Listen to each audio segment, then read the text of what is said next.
At 4 a.m., Emily Carter put the final touch on a wedding cake that took 61 hours to create. By noon, her own sister would claim it as someone else's work. By evening, her father would hand her an eviction notice in front of 200 guests.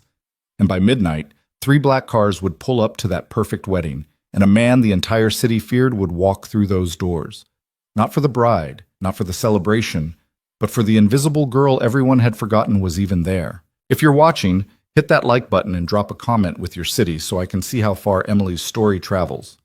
Now let me tell you how a wedding cake became a declaration of war. The kitchen was silent except for the hum of the industrial refrigerator and Emily's careful breathing. Her hands moved with the kind of precision that came from years of being told that good enough wasn't good enough. Not for a Carter, not for Ashley's wedding, not for anything that might reflect on the family name. She stepped back from the 5-tier lemon honey masterpiece, her vision blurring slightly from exhaustion. 61 hours. She'd worked 61 hours straight, sleeping in 20-minute intervals on the flour-dusted floor, her back against the storage closet door. Her fingers ached. Her shoulders burned.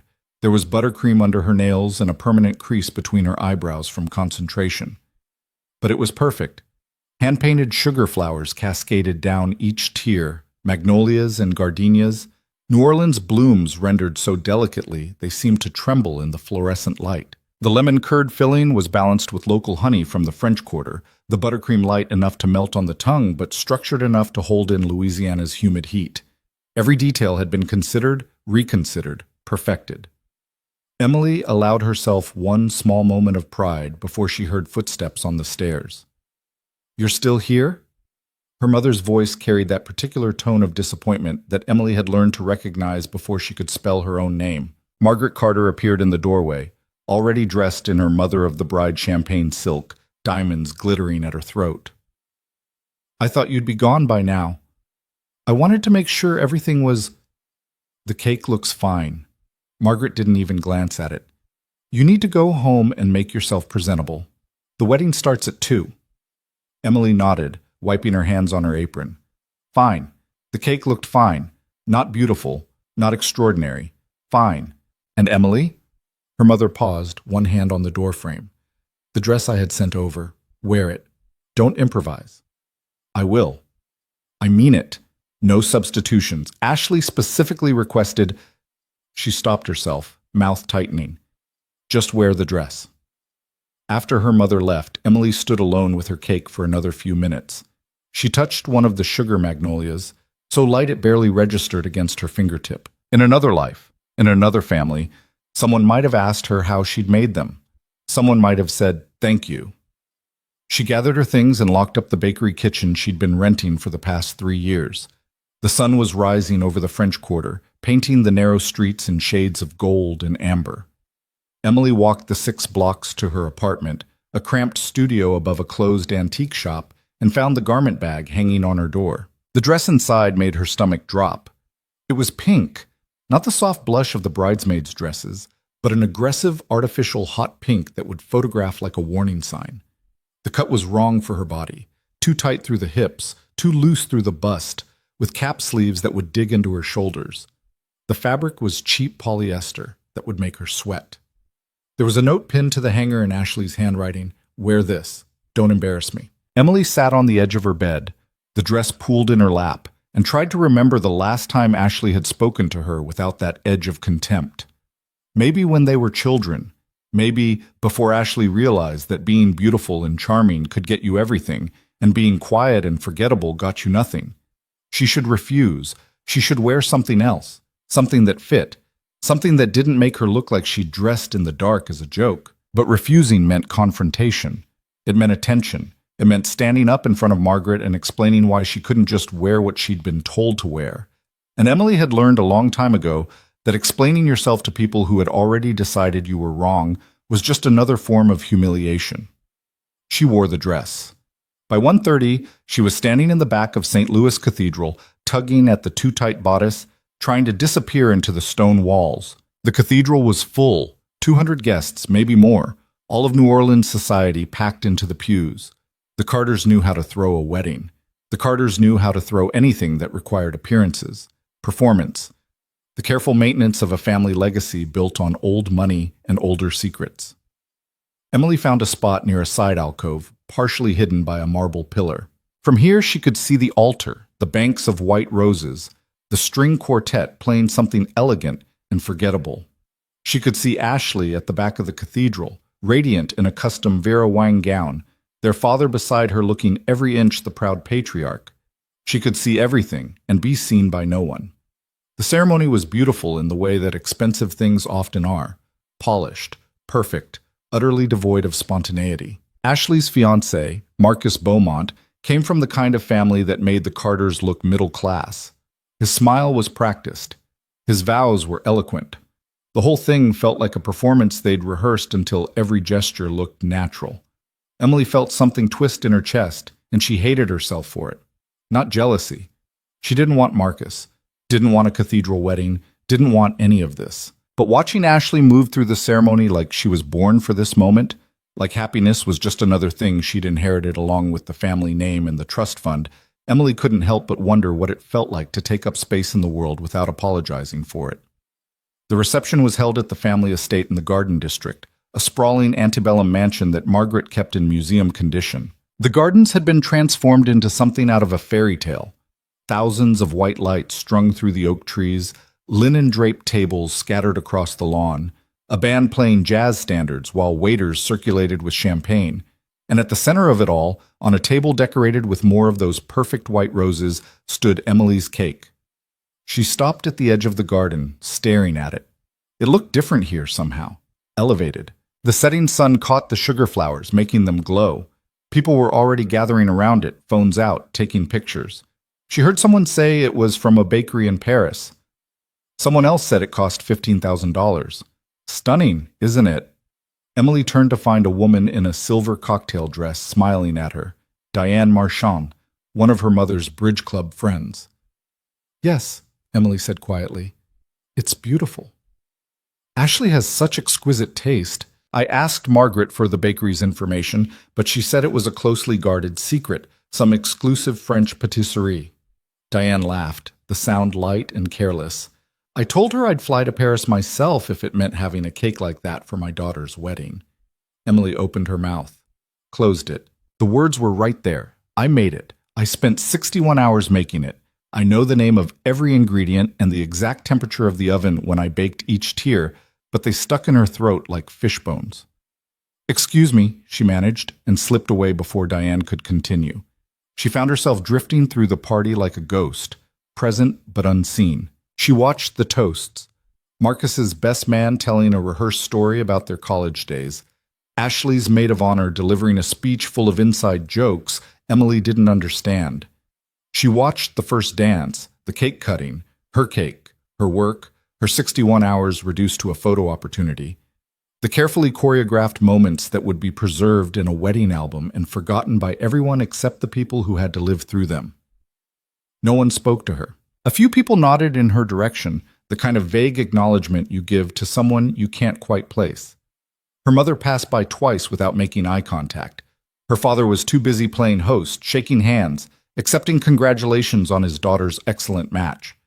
Emily had perfected the art of invisible endurance. She knew how to stand in a corner and look occupied, how to nurse a single glass of champagne for hours, how to smile blandly when someone's eyes skipped past her to find someone more interesting.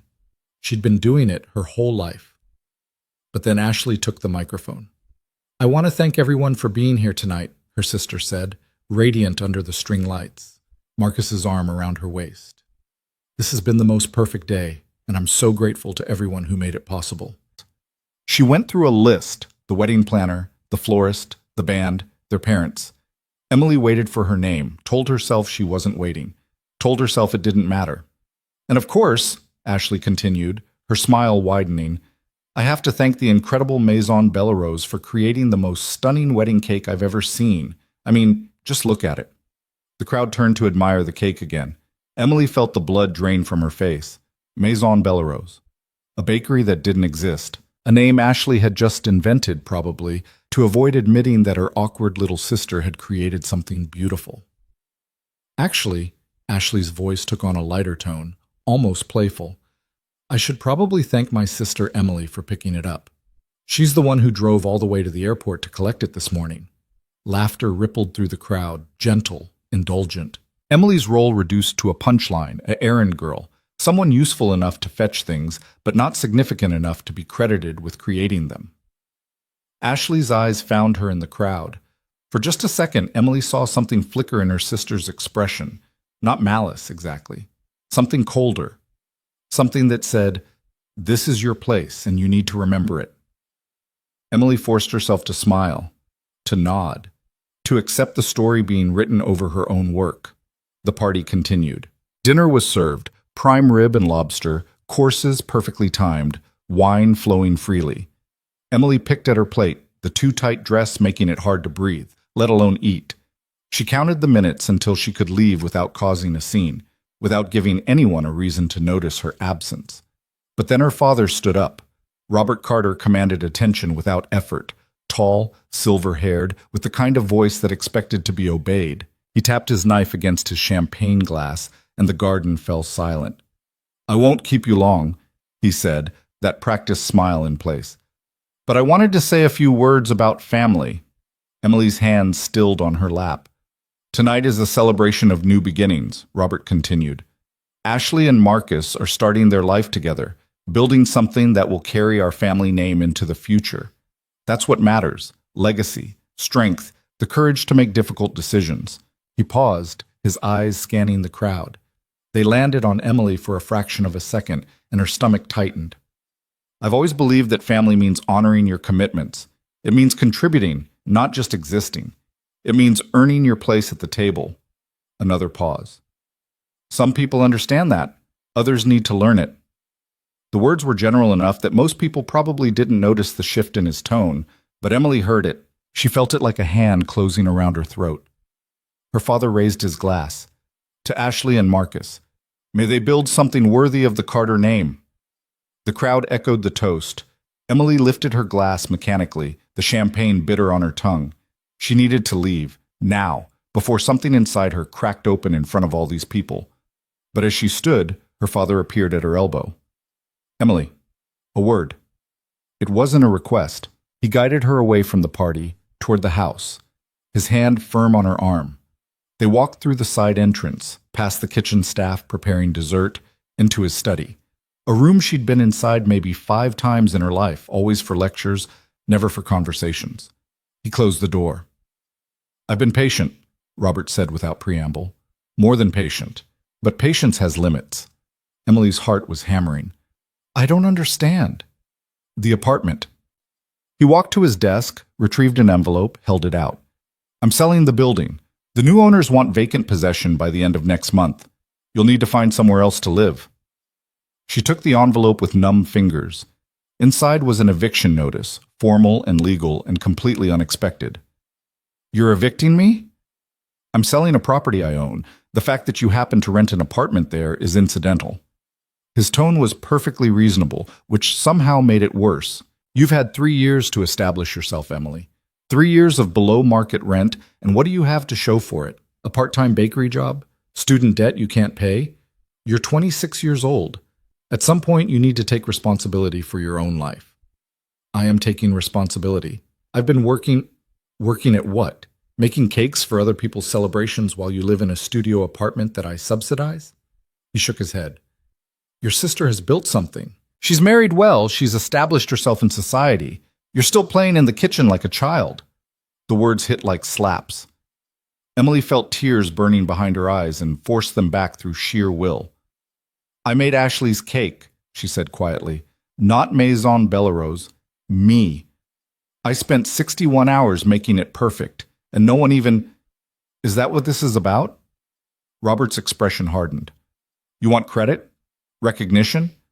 "Emily, no one cares who made the cake. It's a cake. It's a detail. What matters is the event, the family, the impression we make. You standing in the corner feeling sorry for yourself doesn't change anything." "I'm not feeling sorry for myself." "Then stop acting like the world owes you something for doing the bare minimum." He moved past her to the door, clearly done with the conversation. "You have 30 days. I suggest you use them productively." Emily stood alone in her father's study, the eviction notice trembling in her hands, and felt something inside her finally, irrevocably break. She walked back to the party on autopilot, found her purse, ignored the looks from guests who were starting to notice her distress.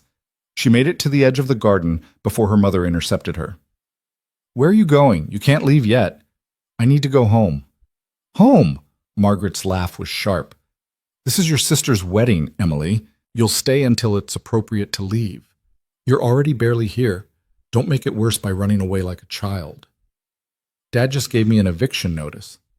Her mother's expression flickered, surprise, then something like resignation. "He mentioned he might. It's time, Emily. You can't expect to live off family charity forever." "Charity?" The word tasted like poison. "I pay rent." "Below market value. And for what? So you can keep pretending you're going to make something of yourself with this baking hobby?" Margaret's voice dropped.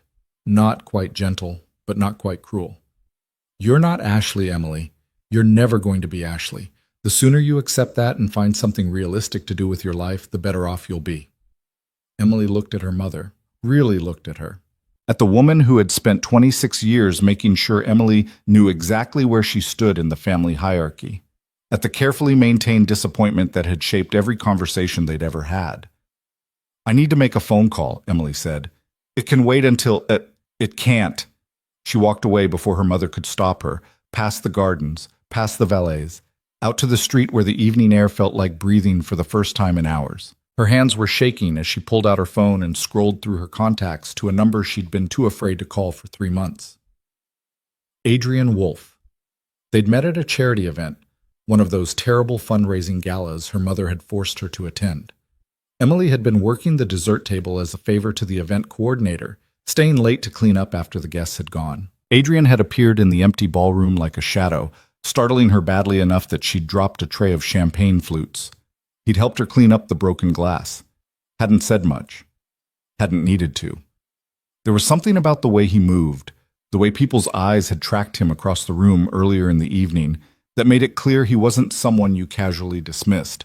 Before he left, he'd given her his number.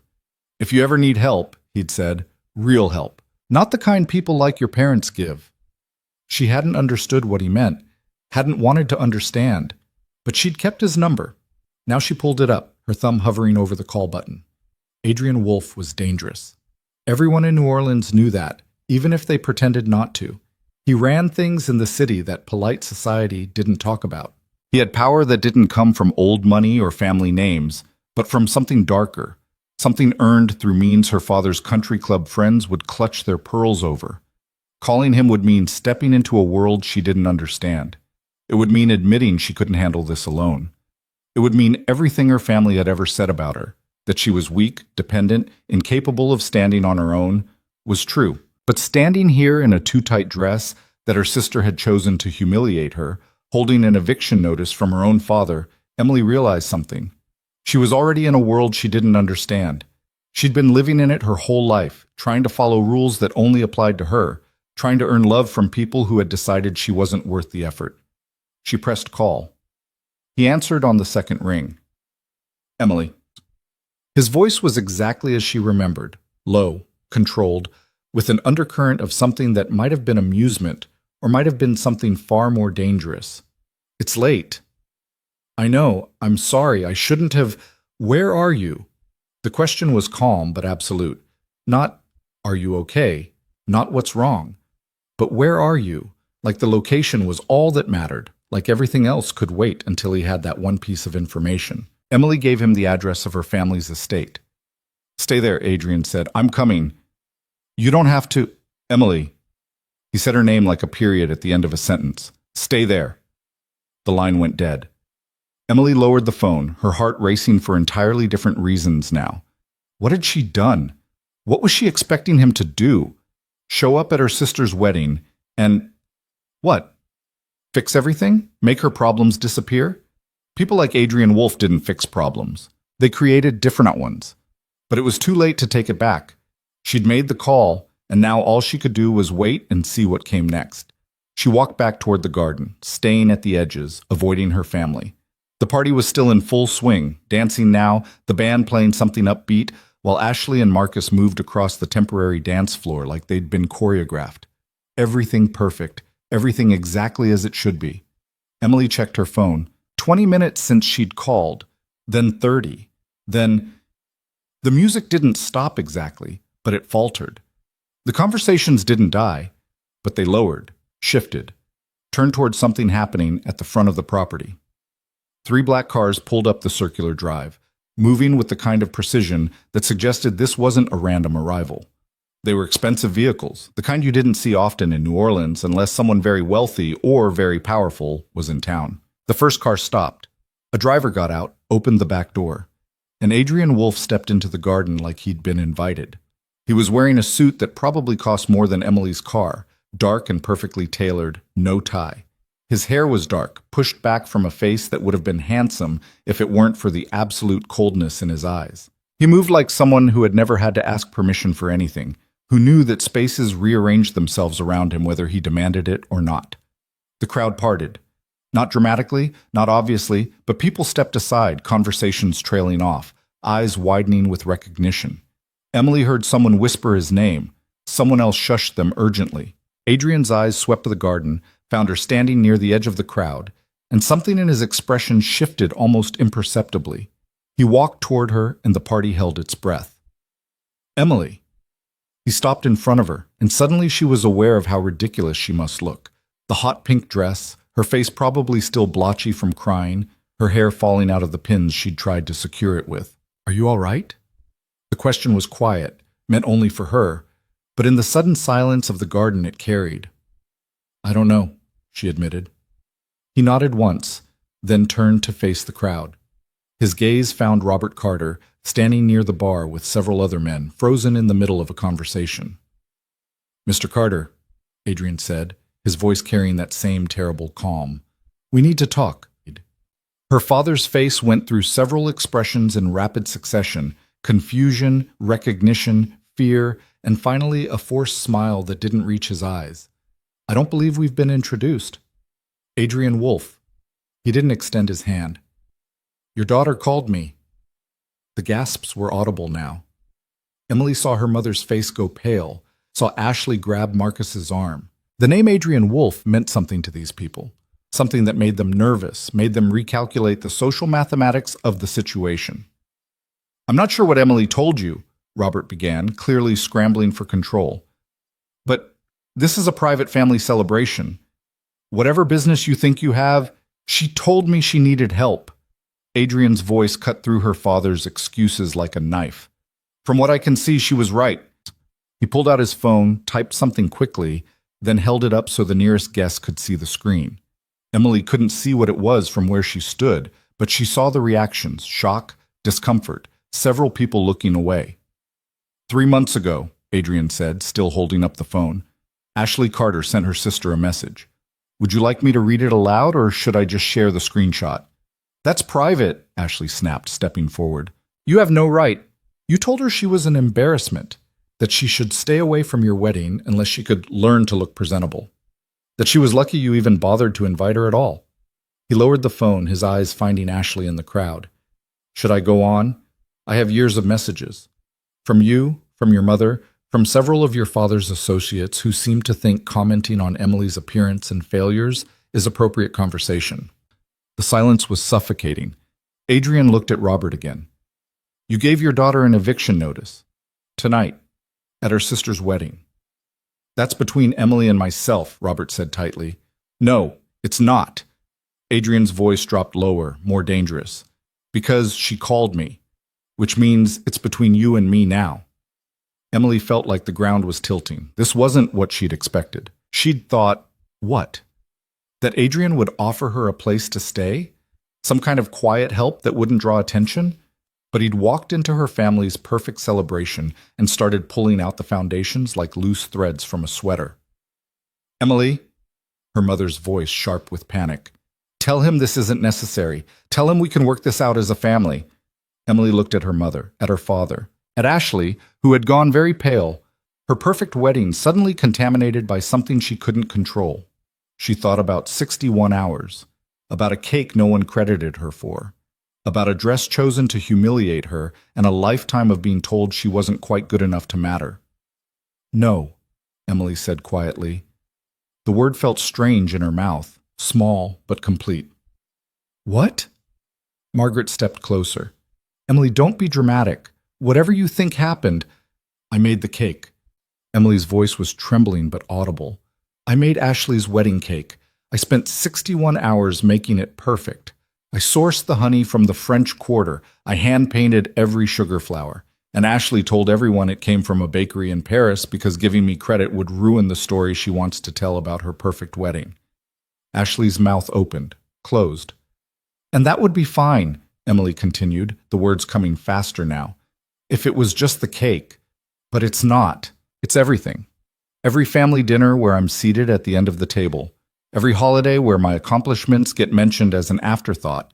Every time Mom introduces me to her friends as the quiet one like it's a character flaw instead of a survival skill. Emily, Robert warned. But something had broken loose inside her and she couldn't stop now.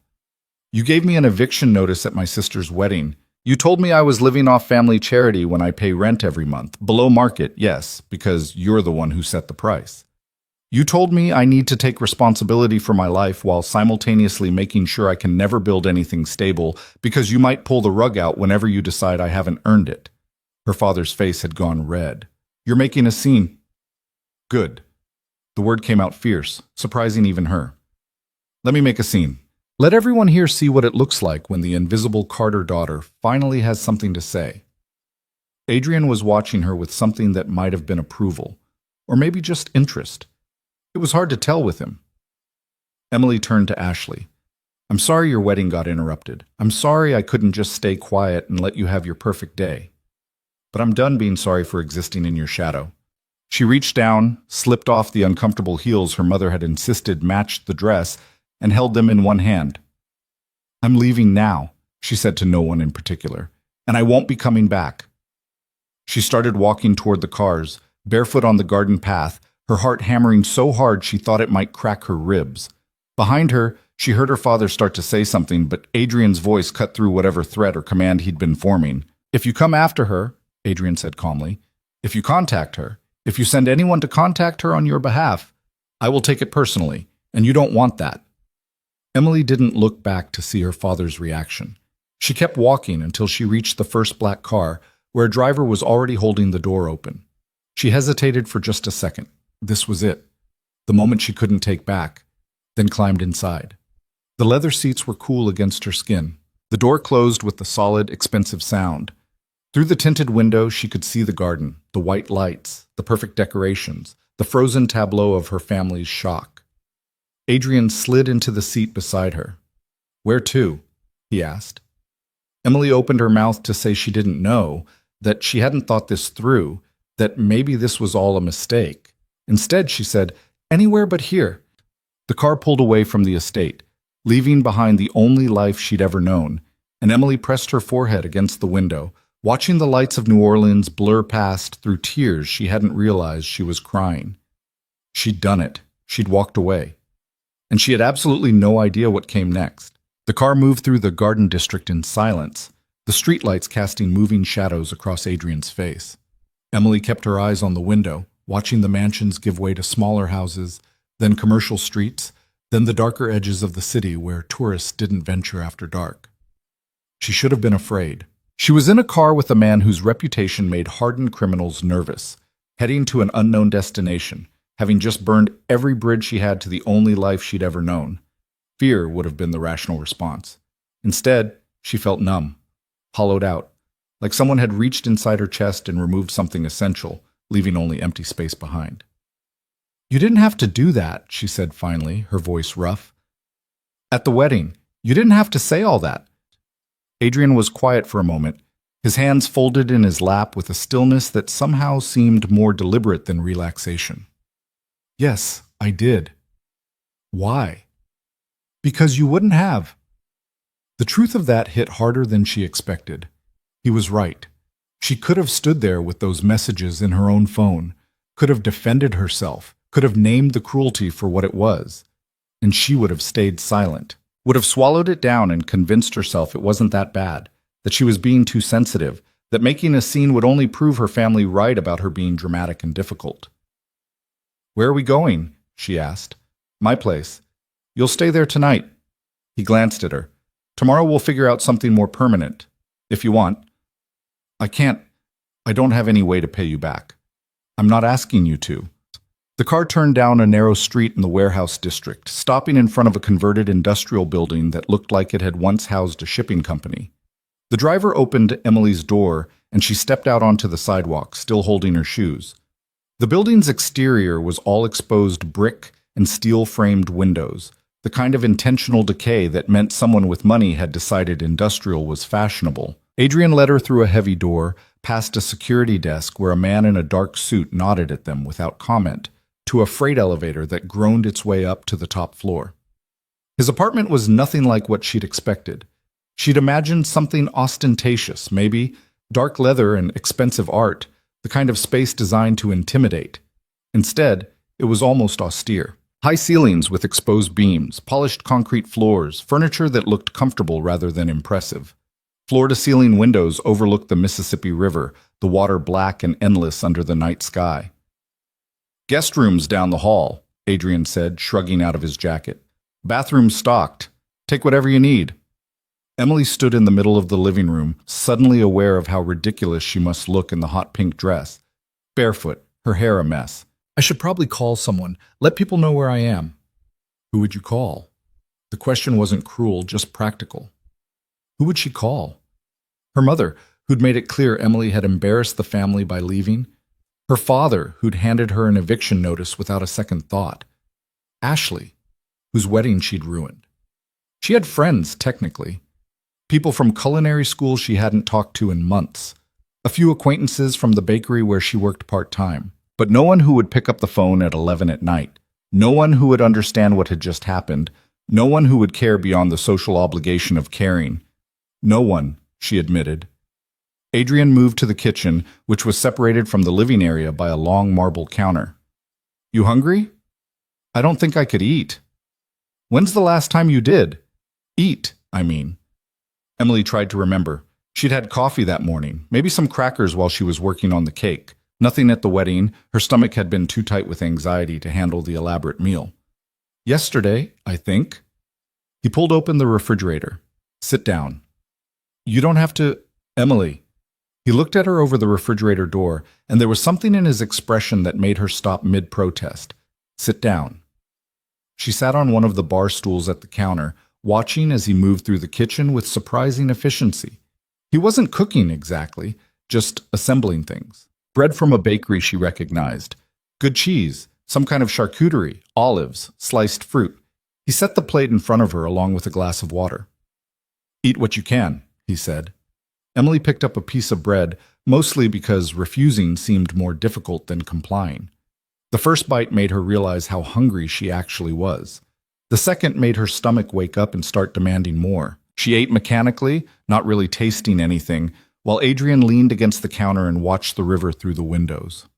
"Can I ask you something?" Emily said after a while. "Yes."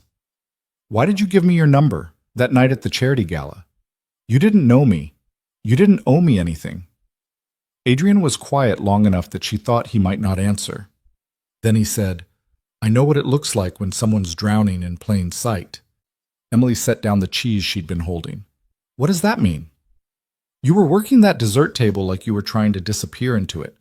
Every time someone spoke to you, you flinched. And when your mother came over to tell you the centerpieces needed adjusting, like you were staff, not her daughter, you just nodded and did it." He looked at her then, his dark eyes unreadable. "I've seen that before. People who've learned that the safest thing to do is take up as little space as possible." "That's not—" Emily stopped, because it was exactly that. She had spent 26 years making herself smaller, quieter, less troublesome. Being good at disappearing because being noticed meant being criticized. Being noticed meant falling short of expectations she could never meet. "How did you know my mother?" she asked instead. "I didn't, but I know her type." He picked up an olive, examined it. "People like that. They need someone to diminish. Makes them feel bigger. Your mother looked at you like you were an inconvenience she'd been too polite to get rid of." Emily felt something crack in her chest. "She's not—" She didn't mean— Yes, she did. The words were quiet but absolute. No room for argument, no softening. Just the truth laid out like broken glass. Emily looked down at her hands, still holding a piece of bread she'd forgotten she was eating.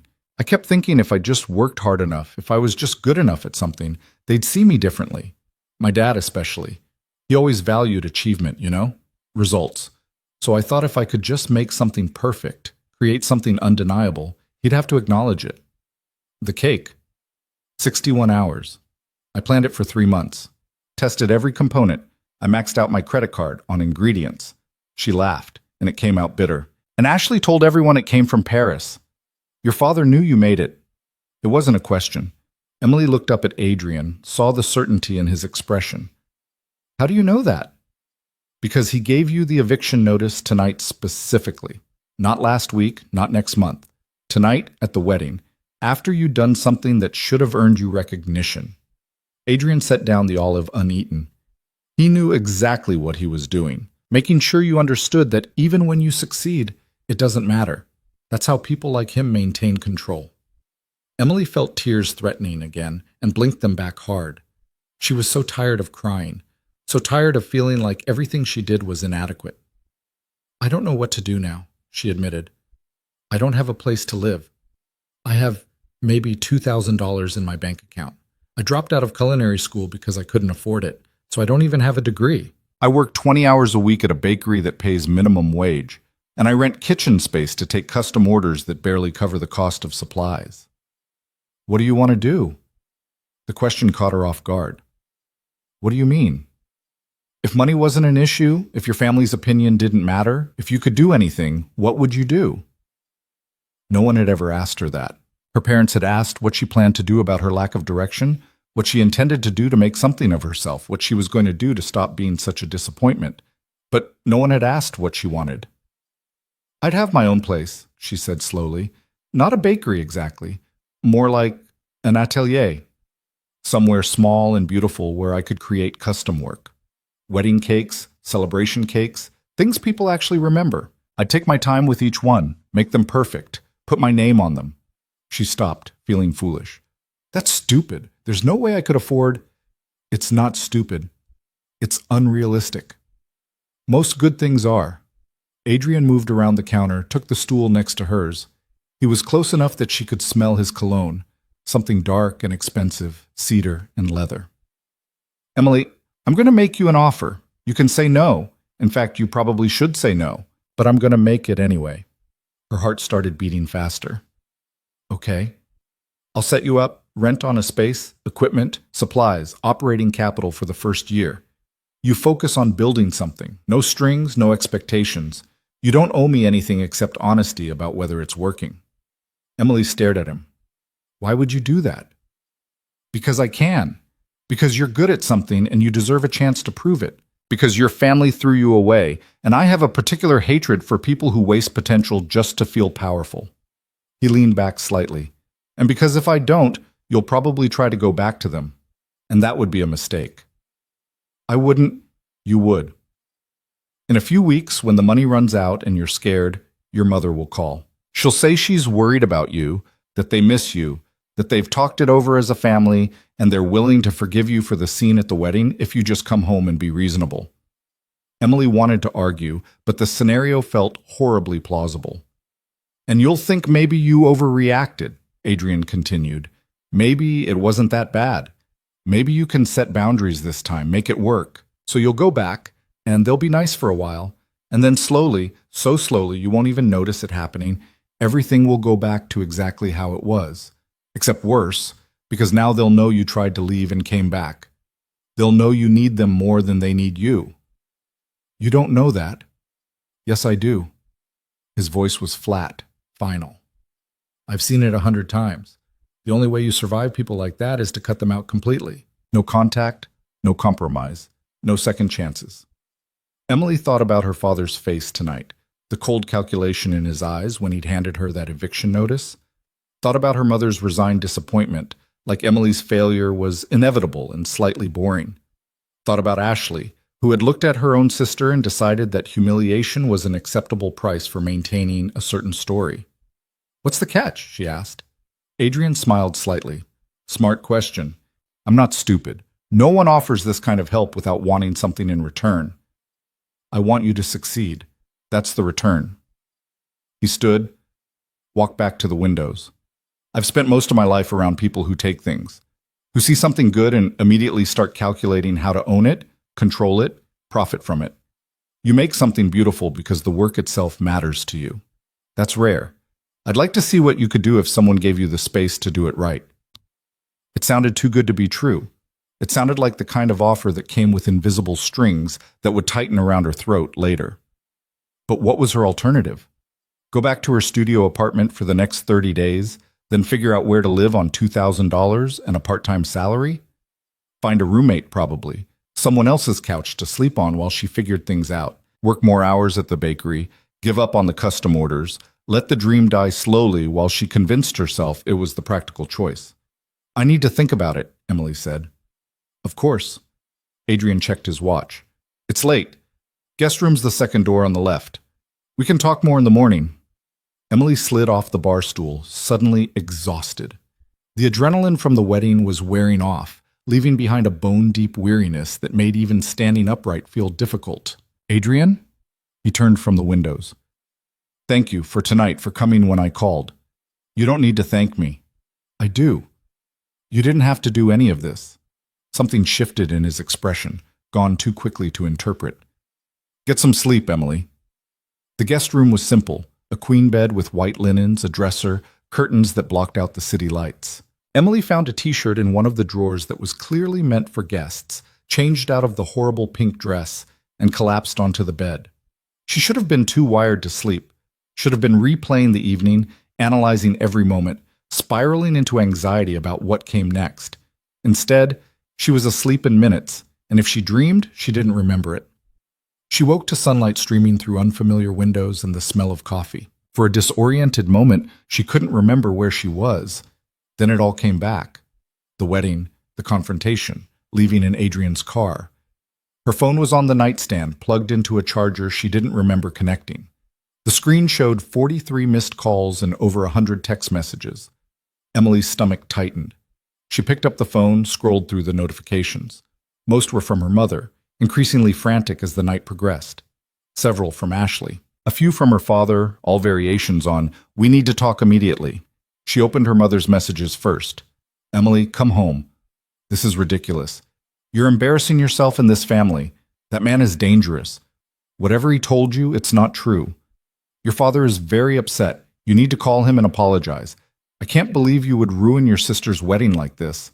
The messages went on, the tone shifting from anger to manipulation to something approaching concern, then cycling back to anger. Reading them made Emily feel like she was suffocating. Ashley's messages were shorter, sharper. "You're pathetic. Did you really think making a scene would make you matter? You'll come crawling back. You always do." Emily set the phone down before she could read the rest. Her hands were shaking. There was a soft knock at the door. "Yes?" Adrian opened the door enough to look in, clearly checking if she was awake rather than entering without permission. "Coffee's ready. There's breakfast if you want it." "I'll be out in a minute." She washed her face in the bathroom, borrowed a toothbrush still in its packaging from the cabinet, and tried to make herself look like someone who had her life together. It was a losing battle. Her eyes were red-rimmed, her hair was a mess, and she was wearing a borrowed t-shirt that hung to her knees. In the kitchen, Adrian had set out coffee, pastries from a bakery she recognized as one of the good ones, and what looked like a rental agreement. "What's this?" she asked, pouring herself coffee. "Lease for a space in the French Quarter. Small storefront, good foot traffic, kitchen in the back that needs some equipment upgrades but has solid bones." He pushed the papers toward her. 6 months paid up front. After that, you'll need to be covering rent from revenue, but 6 months should be enough time to establish yourself if you're serious. Emily stared at the papers. When did you? "I made some calls this morning. The space became available yesterday. Previous tenant was a boutique that couldn't make rent. Owners willing to lease to you at a reasonable rate because I vouched for you." "You vouched for me? You barely know me." "I know enough." He sat down across from her, his own coffee untouched. "I know you spent 61 hours on a cake no one thanked you for. I know you paid rent on time every month, even when your father was charging you below market specifically so he could hold it over your head. I know you called me last night instead of just accepting what your family decided you deserved. That's enough." Emily picked up the lease, scanned the details. The rent was shockingly reasonable for the French Quarter. The space was on Chartres Street. Good visibility, right in the heart of where tourists and locals mixed. I can't accept this. Why not? Because I don't know you. Because this is too much. Because I don't understand what you get out of it.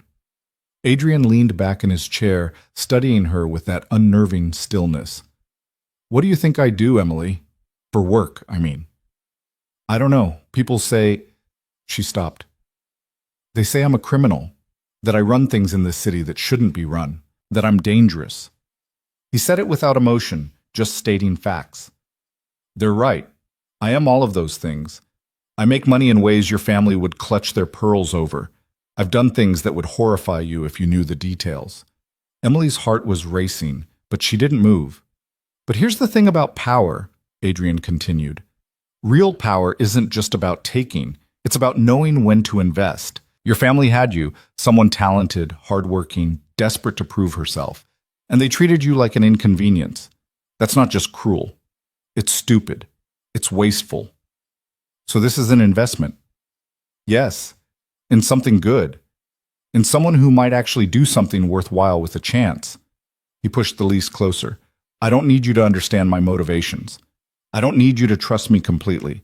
I just need you to decide if you're brave enough to try. Emily looked at the papers, at the address printed in clean black type, at the signature line waiting for her name. What if I fail? She asked quietly. Then you fail. You'll have tried, at least. That's more than most people can say. My family, if I do this, if I take your help, they'll never forgive me. They were never going to forgive you anyway. You committed the unforgivable sin of being someone they couldn't control. He was right. She knew he was right. Going back meant accepting that she would always be the invisible daughter, the disappointing sister, the one whose achievements could be claimed by others and whose failures were entirely her own. But staying meant stepping into a world she didn't understand with a man whose reputation should terrify her. I need to make a call first, Emily said. Adrian gestured to her phone. Go ahead. She picked it up, scrolled past all the messages from her family, and found the number for the bakery where she worked. Jean-Paul answered on the third ring. Emily? What's wrong? You never call on Sunday. I'm quitting, she said. I know I should give 2 weeks' notice, but I can't. I'm sorry. There was a pause. This is about last night, yes? Your sister's wedding? News traveled fast in New Orleans. How did you know? Everyone knows. The Carter wedding crashed by Adrian Wolfe himself. This is all anyone is talking about. Jean-Paul lowered his voice. Are you safe? Do you need help? The question caught her off guard. Jean-Paul was a good boss, but they weren't close. She'd worked for him for 3 years, always on time, always reliable, never complaining. But she'd also never told him about her family, never explained why she sometimes came in with red eyes, or why she never took days off for holidays. I'm safe, she said. Better than safe. I'm finally doing something for myself. Good. This is good. She could hear the smile in his voice. You are too talented to waste yourself here anyway. You go, you make beautiful things, you put your name on them. And when you need character reference for business license, you call me, yes? Emily felt tears threatening again, but this time they weren't from grief. Thank you, Jean-Paul. No thanks necessary. Now go. Be brave. She hung up and looked at Adrian. I need a pen. He slid one across the table. Emily picked it up, held it over the signature line. Her hand was shaking slightly, but she pressed the pen to paper and wrote her name. Emily Rose Carter. Her full name claiming the space, making it real. Done, she said. Adrian took the lease, folded it precisely, and tucked it into a folder. We'll need to file some paperwork, get you a business license, set up an LLC. I have a lawyer who can handle most of it. Should take about a week. A week? Emily had expected months of bureaucratic nightmares. I know people who can expedite things. Of course he did. Adrian Wolfe knew people who could do anything. What do I do in the meantime? She asked. Plan. Figure out your equipment needs, your suppliers, your menu, what kind of work you want to focus on, whether you want to do walk-in business or exclusively custom orders, how you want to present yourself. He stood, carried his untouched coffee to the sink. and find somewhere to live. You can stay here as long as you need to, but you'll want your own space eventually. Emily thought about her studio apartment, the eviction notice, the 30 days she had left in a place that had never really felt like home anyway. I should go back and get my things before my dad changes the locks. I'll send someone with you. I don't need... Emily. He turned to face her. Your father is not going to be happy about this. Having someone with you is not optional. She wanted to argue that her family wouldn't do anything crazy, that they might be cold but they weren't violent. But she remembered the look on her father's face last night, the way he'd gone very still when Adrian threatened him. Robert Carter was a man used to getting his way, and she'd just publicly defied him in front of half of New Orleans society. Okay, she agreed. Adrian made a call, spoke quietly in French for a minute, then hung up. Marcus will meet you at your apartment in an hour. He'll help you pack and make sure no one bothers you. Marcus? Works for me. Good guy. Won't talk your ear off, but he's reliable. An hour later, Emily was standing outside her studio apartment with a man who looked like he could snap her in half without trying. Marcus was tall, heavily muscled, with a face that suggested he'd seen things that would give normal people nightmares. He also, incongruously, carried a stack of collapsed moving boxes under one arm. Miss Carter, he said, his voice surprisingly gentle. Ready? Emily unlocked the door, and they went inside. The apartment looked exactly as she'd left it, cramped, cluttered with baking supplies, the bed unmade because she'd been in too much of a hurry to care. It was depressing how little she'd accumulated in 3 years. Some clothes, her baking equipment, a few books, a laptop that was more held together by hope than actual structural integrity. I don't have much, she said. Marcus was already opening boxes. Take your time. We're not in a rush. She started with her clothes, packing them efficiently, trying not to think about how few nice things she owned. Everything was either worn from repeated washing or cheap to begin with. The pink dress from last night was still in Adrian's apartment, and she had no intention of ever seeing it again. Her baking supplies took more care. She wrapped each tool individually, packed her notebooks full of recipes and sketches, carefully boxed the few special ingredients she kept on hand. This was her real wardrobe, the things that actually mattered. She was almost done when someone knocked on the door. Marcus moved in front of her immediately, his hand going to something under his jacket. Stay back. It's probably just a neighbor. Stay back, he repeated more firmly. He opened the door and Emily heard her mother's voice. I need to speak with my daughter. Miss Carter isn't receiving visitors, Marcus said calmly. This is my building. Well, my husband's building. You can't keep me from... Yes, ma'am, I can. His tone remained polite, but absolutely unmovable. Miss Carter has asked not to be disturbed. Emily could hear her mother's frustration, the barely contained anger. Part of her wanted to open the door to try one more time to make her mother understand. But she remembered what Adrian had said. They'll be nice for a while, and then everything will go back to exactly how it was. Mom, she called from inside. I don't want to talk right now. Emily Rose Carter, you open this door immediately. The use of her full name, the commanding tone that expected obedience. Emily felt herself starting to comply automatically, her body responding to years of conditioning. Then Marcus said, quietly enough that only Emily could hear, You don't have to. She stopped halfway to the door. Ma'am, Marcus said to Margaret, I'm going to ask you to leave now. Miss Carter will contact you when she's ready. Who do you think you are? You work for that criminal. I'm the person making sure Miss Carter can pack her belongings in peace. Now please step back from the door. There was a long silence. Then Margaret's footsteps retreating down the hall and the sound of the building's exterior door slamming.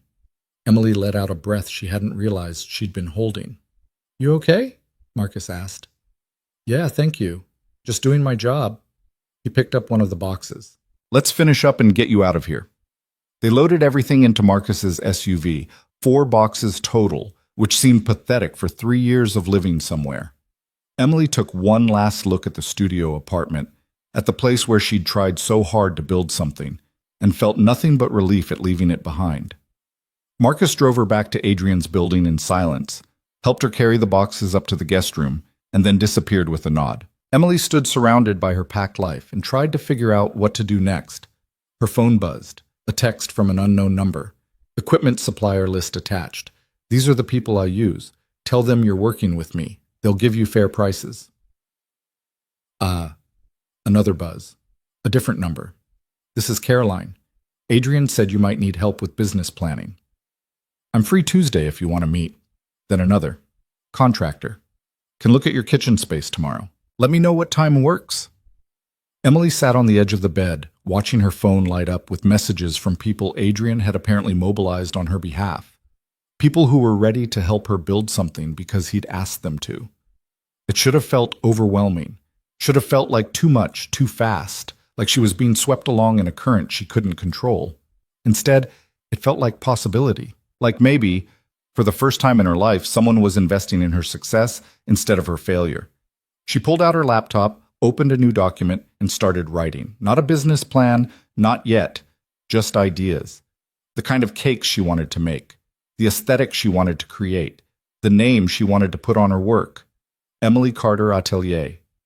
Not trying to hide who she was, not diminishing herself to make other people comfortable.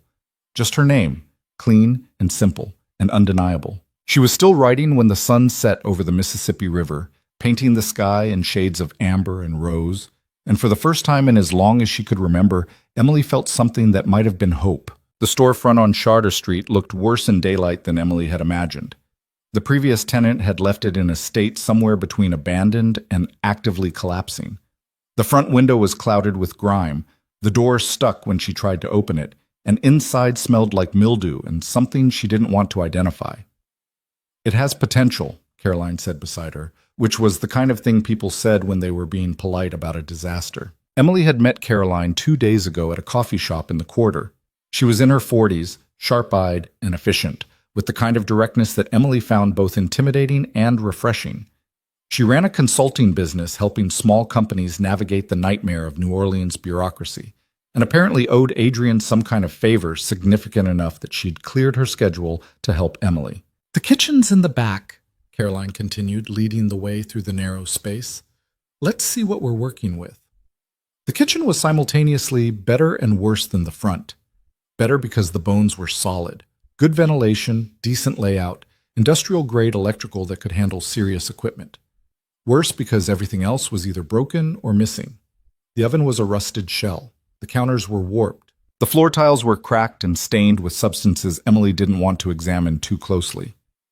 "Well," Emily said, trying to keep her voice steady, "at least there's space." Caroline pulled out her phone, started taking pictures. "Contractor's coming at 2. I'll have him give you a full assessment, but I'm guessing you're looking at $30,000 minimum to get this functional." Emily's stomach dropped. 30,000? Equipment, repairs, cosmetic work to make the front presentable. That's conservative. Caroline tapped something into her phone. Adrian said he'd cover setup costs. He said he'd pay 6 months' rent, not renovations. Did he specify that? Emily tried to remember the exact conversation. He'd said rent, equipment, supplies, operating capital. Had he meant all the renovations too? It seemed like too much. It was already too much. "I can't ask him to—" "You're not asking. He's offering." Caroline looked up from her phone. "Look, I don't know what your relationship is with Adrian, and frankly, it's none of my business.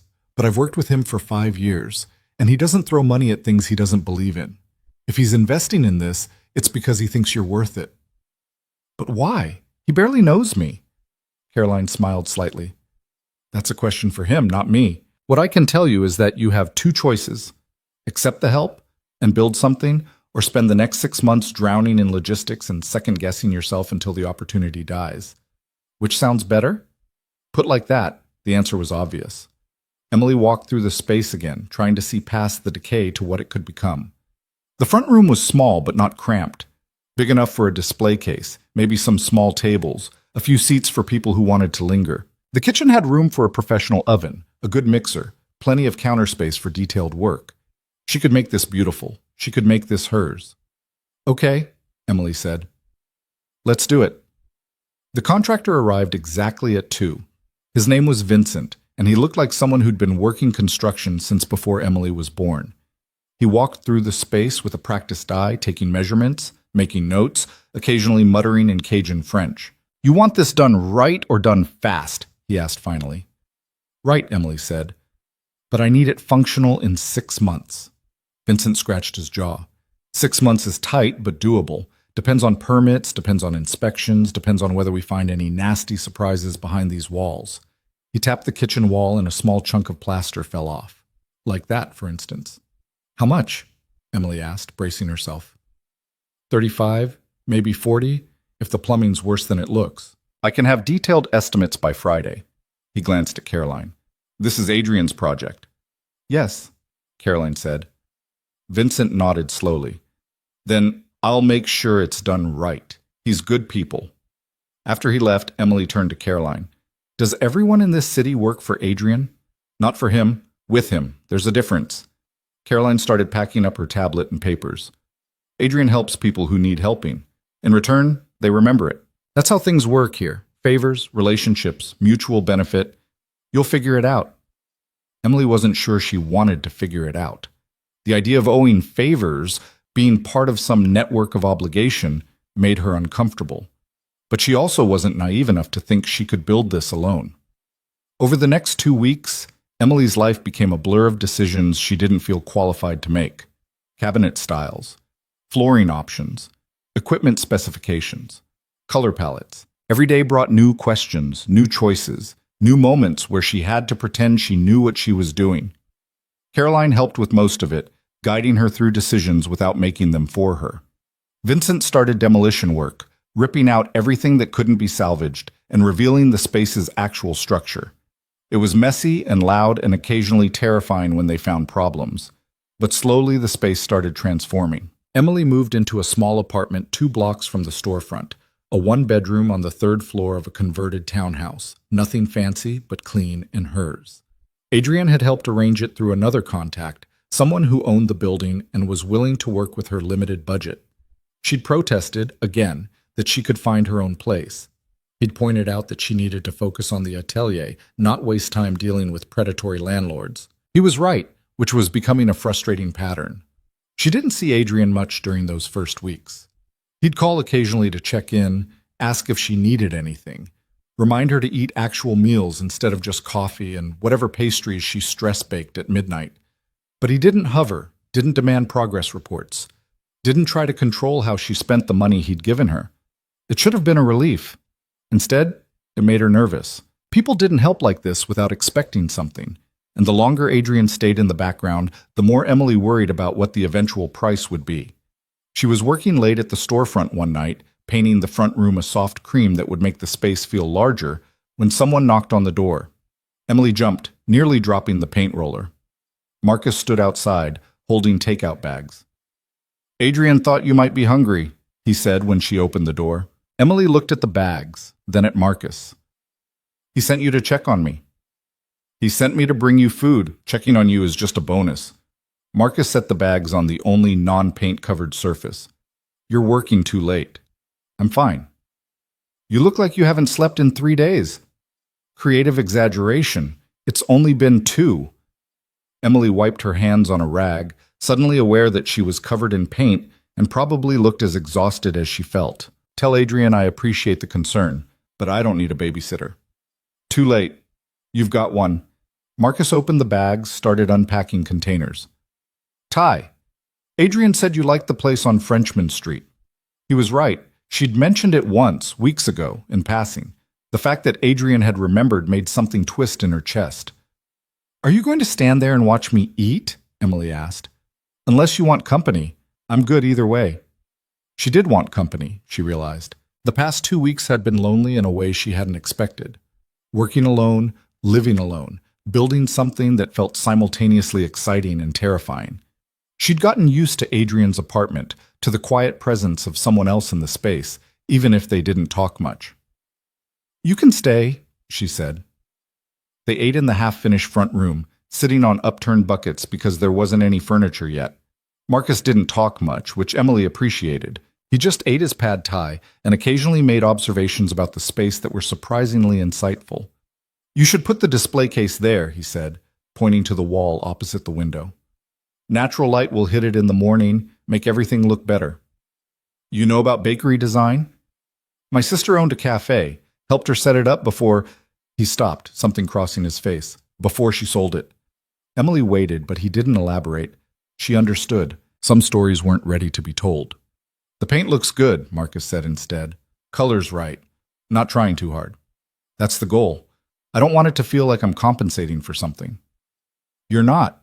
You're building something. He stood, started gathering the empty containers. But you need to sleep. This'll still be here tomorrow. He was gone before Emily could argue, leaving her alone with the paint fumes and the growing reality of what she'd committed to. By the end of week 4, the space was starting to look like an actual business. The kitchen had new counters, a professional oven that Vincent had installed with the kind of reverence usually reserved for religious artifacts, and a mixer that Emily had picked out after 2 hours of agonizing research.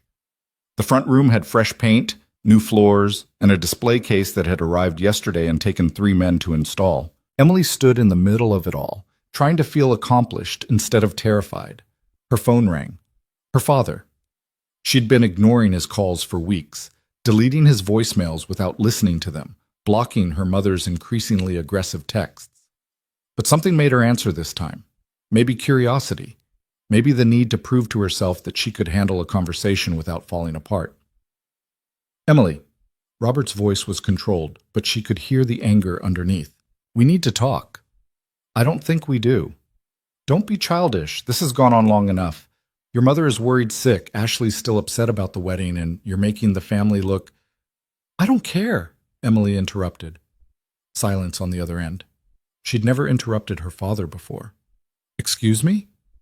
I don't care how I'm making the family look. I don't care that Ashley's upset. I don't care that Mom's worried. Emily's hand was shaking, but her voice stayed steady. I care about building something that's mine. With money from a criminal. Robert's voice hardened. Do you have any idea what you've gotten yourself into? Who Adrian Wolfe really is? What he does? I know enough. You know nothing. You're playing with fire because you're too stubborn to admit you made a mistake. He paused. Come home, Emily. I'll forgive the eviction notice. We'll find you a proper job, something respectable. We can move past this. The offer sounded reasonable, safe. Everything her father had ever taught her to value. Stability, respectability, the security of family support. No, Emily said. What did you say? No, I'm not coming home. I'm not apologizing. I'm not giving this up because it makes you uncomfortable. She walked to the front window, looked out at Chartres Street. You had 61 hours of my work at Ashley's wedding, and you let her claim it as someone else's. You gave me an eviction notice in front of 200 people because you wanted to remind me that I don't matter. So no, Dad. I'm not coming home. Emily Rose Carter, if you hang up this phone... She hung up. Her hands were shaking badly now, her heart racing. She'd just told her father no, actually said the word and meant it. Part of her expected him to somehow reach through the phone and punish her for the audacity. But nothing happened. The world didn't end. The walls didn't collapse. She just stood there in her almost finished atelier, breathing hard, feeling something that might have been pride, or might have been terror, or might have been both. Her phone rang again. Not her father this time. Adrian. Marcus said you've been working late, he said without preamble. Marcus talks too much. Marcus worries, so do I. A pause. Have you eaten today? Emily tried to remember. Coffee this morning, maybe some crackers around noon. I'll get something later. That's not an answer. It's the answer you're getting. She softened her tone. I'm fine, Adrian. The space looks good. Vincent says we're on schedule. Everything's going according to plan. Good. Another pause, longer this time. I'm having dinner at Marisol's tomorrow night, 8 o'clock. Join me. It wasn't quite a command, but it wasn't quite a request either. I don't think that's... Emily. His voice dropped lower. I'm asking you to have dinner with me. You can say no. But I'd like you to say yes. She should say no, should maintain some kind of boundary between his help with the atelier and whatever this was turning into. But the truth was she wanted to see him, wanted to talk to someone who wasn't a contractor or a supplier, or Caroline with her endless questions about business licenses. Okay, she said, 8 o'clock. Marisol's was the kind of restaurant Emily had only read about. Exclusive, expensive, the type of place that required reservations weeks in advance and didn't have prices on the menu. She showed up at 7:55 in the only dress she owned that wasn't actively offensive, feeling underdressed and out of place. Adrian was already there, at a corner table that probably cost extra for the privacy. He stood when she approached, and Emily was struck again by how he moved, economical, deliberate, like every gesture had been considered and approved before execution. "You came," he said. "You asked. You could have said no." "I considered it." Emily sat down, accepted the wine menu from a server who materialized and vanished like smoke. "This place is excessive. I know." Adrian's mouth quirked slightly. "But the food's good and it's quiet. We can actually talk." Oh, they ordered, Emily letting Adrian recommend dishes because she was completely out of her depth with the menu, and then they were alone with the candles and the ambient noise of wealth. "How's the space coming?" Adrian asked. "Good, really good. Vincent's almost done with the major work. I should be able to start bringing in supplies next week, start testing recipes in the actual kitchen." Emily traced the edge of her water glass. "I've been thinking about opening day. Maybe something soft. Just a few items to start. Build slowly instead of trying to do everything at once. Smart. I talked to my father today." Adrian's expression didn't change, but something sharpened in his eyes. "And?" "He wanted me to come home. Said he'd forgive everything, find me a real job, pretend this never happened." She looked up at him. "I said no." "How did that feel?" "Terrifying." Emily laughed, but it came out shaky. "Also good. Which is weird. It should just feel good, right? But there's this part of me that's still waiting for punishment, like the universe is going to notice I disobeyed and something terrible will happen." "That's what they trained you to feel. Obedience through fear." Adrian leaned back slightly. "It gets easier. The guilt fades." "Does it?" "Eventually. Once you realize that the terrible consequences they threatened you with were always imaginary. They had power over you because you gave it to them. Once you stop, they're just people. Disappointing people who wasted something valuable." The food arrived, interrupting whatever Emily might have said to that. They ate in comfortable silence for a while, and Emily tried not to think too hard about how natural this felt. How easy it was to sit across from Adrian Wolfe, a man her family would describe as dangerous, and feel safer than she'd ever felt in her parents' house. "Can I ask you something?" Emily said finally. "Yes. Why did you really help me? And don't say it's because I'm talented or because you hate waste. There's more to it than that." Adrian set down his fork, considered her with that unnerving focus. "You want the honest answer?" "Always.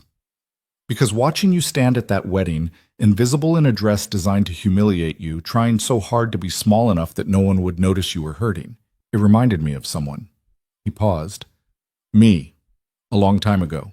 Before I learned that survival means refusing to be small." Emily hadn't expected that. "What happened?" "I was 17. My father was a drunk who used his fists more than his words. My mother left when I was 8. I had a younger sister, Sophia, who was too smart and too kind for the neighborhood we grew up in." He spoke without emotion, just reciting facts. "I kept us alive by running errands for people who paid well and didn't ask questions. Small stuff at first, then bigger stuff. By the time I was 20, I was deep in it." "Your sister?" "Dead." The word was flat. Caught in crossfire from a deal that went wrong. She was 16. Emily felt something crack in her chest. "Adrian, I'm so sorry." "Don't be. It was a long time ago." He picked up his wine, didn't drink it. "After she died, I had a choice. Keep being small, keep surviving on scraps, or decide I was done letting other people decide what I deserved. So I stopped being small." "Is that why you do this? Help people?" "I help people who remind me of Sophia. People who are too good for the circumstances they're trapped in. People who just need someone to believe they're worth the investment." He looked at her directly. "You're worth it, Emily, even if your family convinced you otherwise." Emily didn't know what to say to that. The sincerity in his voice was almost overwhelming. "What happened to your father?" she asked instead. "He died. Liver failure, 10 years ago. I didn't go to the funeral." Adrian finally drank the wine. "Some people don't deserve forgiveness. Some people just deserve to be left behind." They finished dinner, and Adrian drove her home, not to his apartment, but to hers, the small place 2 blocks from the atelier. He walked her to the door like this was a normal date, like they were normal people. "Thank you," Emily said. "For dinner, for listening. Thank you for saying yes." He didn't try to kiss her, didn't push for more than she'd offered, just waited until she was inside and the door was locked before he left. Emily leaned against the door, her heart doing complicated things in her chest, and tried to convince herself that this was still just about the atelier, just about business and investment and mutual benefit. She was failing spectacularly. The next morning, Emily was at the atelier early, determined to focus on work instead of analyzing everything Adrian had said last night. She was testing the new oven, making sure the temperature held steady, that the convection worked properly, when she heard voices from the front room. She wiped her hands and went to investigate. Ashley stood in the front room, looking around with an expression somewhere between disgust and disbelief. She'd brought someone with her, Marcus Beaumont, her new husband, who looked uncomfortable and overdressed for the setting. "Emily," Ashley said, not bothering with pleasantries, "we need to talk. How did you get in here?" The door was unlocked. Ashley walked to the display case, ran a finger along the edge. "This is what you left us for? A bakery?" "An atelier, and yes," Ashley laughed, the sound sharp. "You're pathetic. You know that? Running away to play baker, living off money from a criminal, pretending this makes you independent." "I'm not pretending anything. You're pretending Adrian Wolfe gives a damn about you beyond whatever he's using you for." Ashley turned to face her fully. "Men like that don't help people out of kindness, Emily. They collect debts, and eventually he's going to come to collect. You don't know anything about him. I know what everyone knows. He's dangerous, he's ruthless, and he's going to ruin you." Ashley's voice took on an edge of something that might have been concern if it weren't wrapped in so much contempt. "Come home. Apologize. Mom and Dad will forgive you, and we can all pretend this never happened." "No. You're making a mistake." "Maybe, but it's my mistake to make." Emily crossed her arms. "Why are you really here, Ashley? To rescue me? Or to make sure I know my place?" Ashley's mask slipped slightly, revealing something uglier underneath. "You embarrassed us. At my wedding. In front of everyone. And now you're playing house with a gangster and people are talking. Do you have any idea what that does to the family reputation?" "I honestly don't care." "You should care. When this falls apart, and it will fall apart, you'll have nowhere to go, no family to catch you, no safety net, just your pride and whatever scraps he decides to leave you with." Marcus finally spoke up, his voice quieter than Ashley's. "Maybe we should go." "We're not done," Ashley snapped. "Yeah, we are." Emily walked to the door, held it open. "You need to leave." Emily. "Out. Now." Ashley stared at her like she didn't recognize this version of her sister. Maybe she didn't. Emily barely recognized herself, standing her ground, refusing to be small, claiming space that had never been offered. "Fine." Ashley grabbed her purse. "But when this implodes, don't come crying to us." "I won't." They left, Ashley's heels clicking aggressively on the sidewalk. Marcus glanced back once, something apologetic in his expression, then followed his wife. Emily closed the door, locked it this time, and stood there shaking. She'd done it again. Refused them. Held her ground. And it still felt terrifying and exhilarating in equal measure. Her phone buzzed. A text from Adrian. "Everything okay?" Emily stared at the message. How did he always know? Did he have cameras, people watching, or could he just sense when something was wrong? Ashley showed up. "It's handled." The response came immediately. "Need me to handle it differently?" Emily could imagine what that meant. Adrian could make problems disappear, could make sure her sister never bothered her again. The offer was there, implicit and absolute. "No, I've got this." "Good. Proud of you."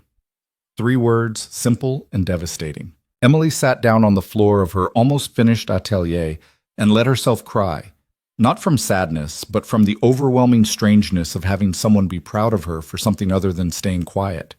The weeks blurred together after that. The atelier took shape, beautiful and real, and hers.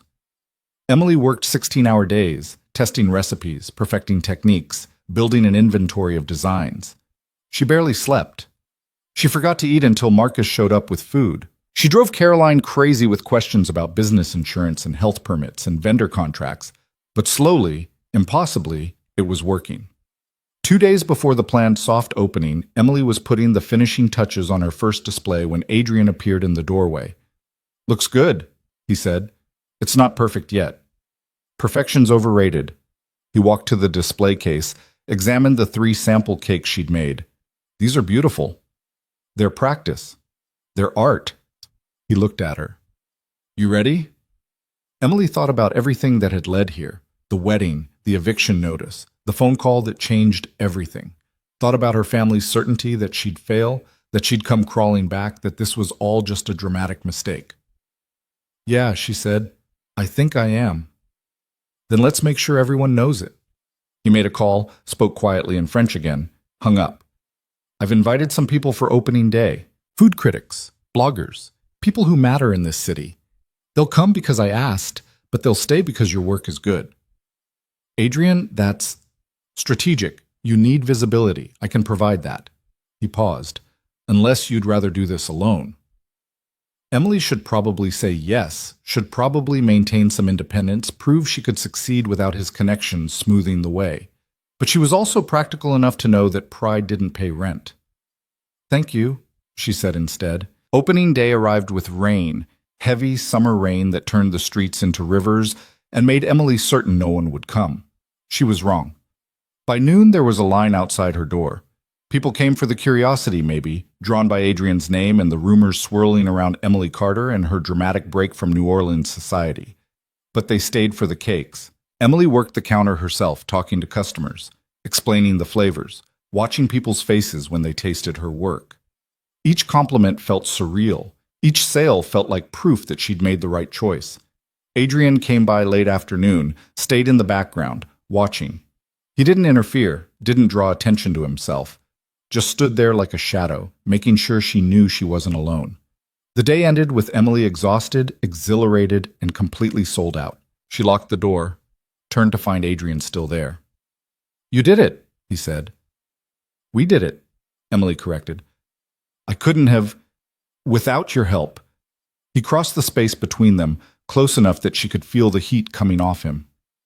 "Emily, stop diminishing what you built. I gave you money and connections. You made this." He gestured at the empty display case, the satisfied customers' photos already appearing on social media, the future spreading out in front of her. "You."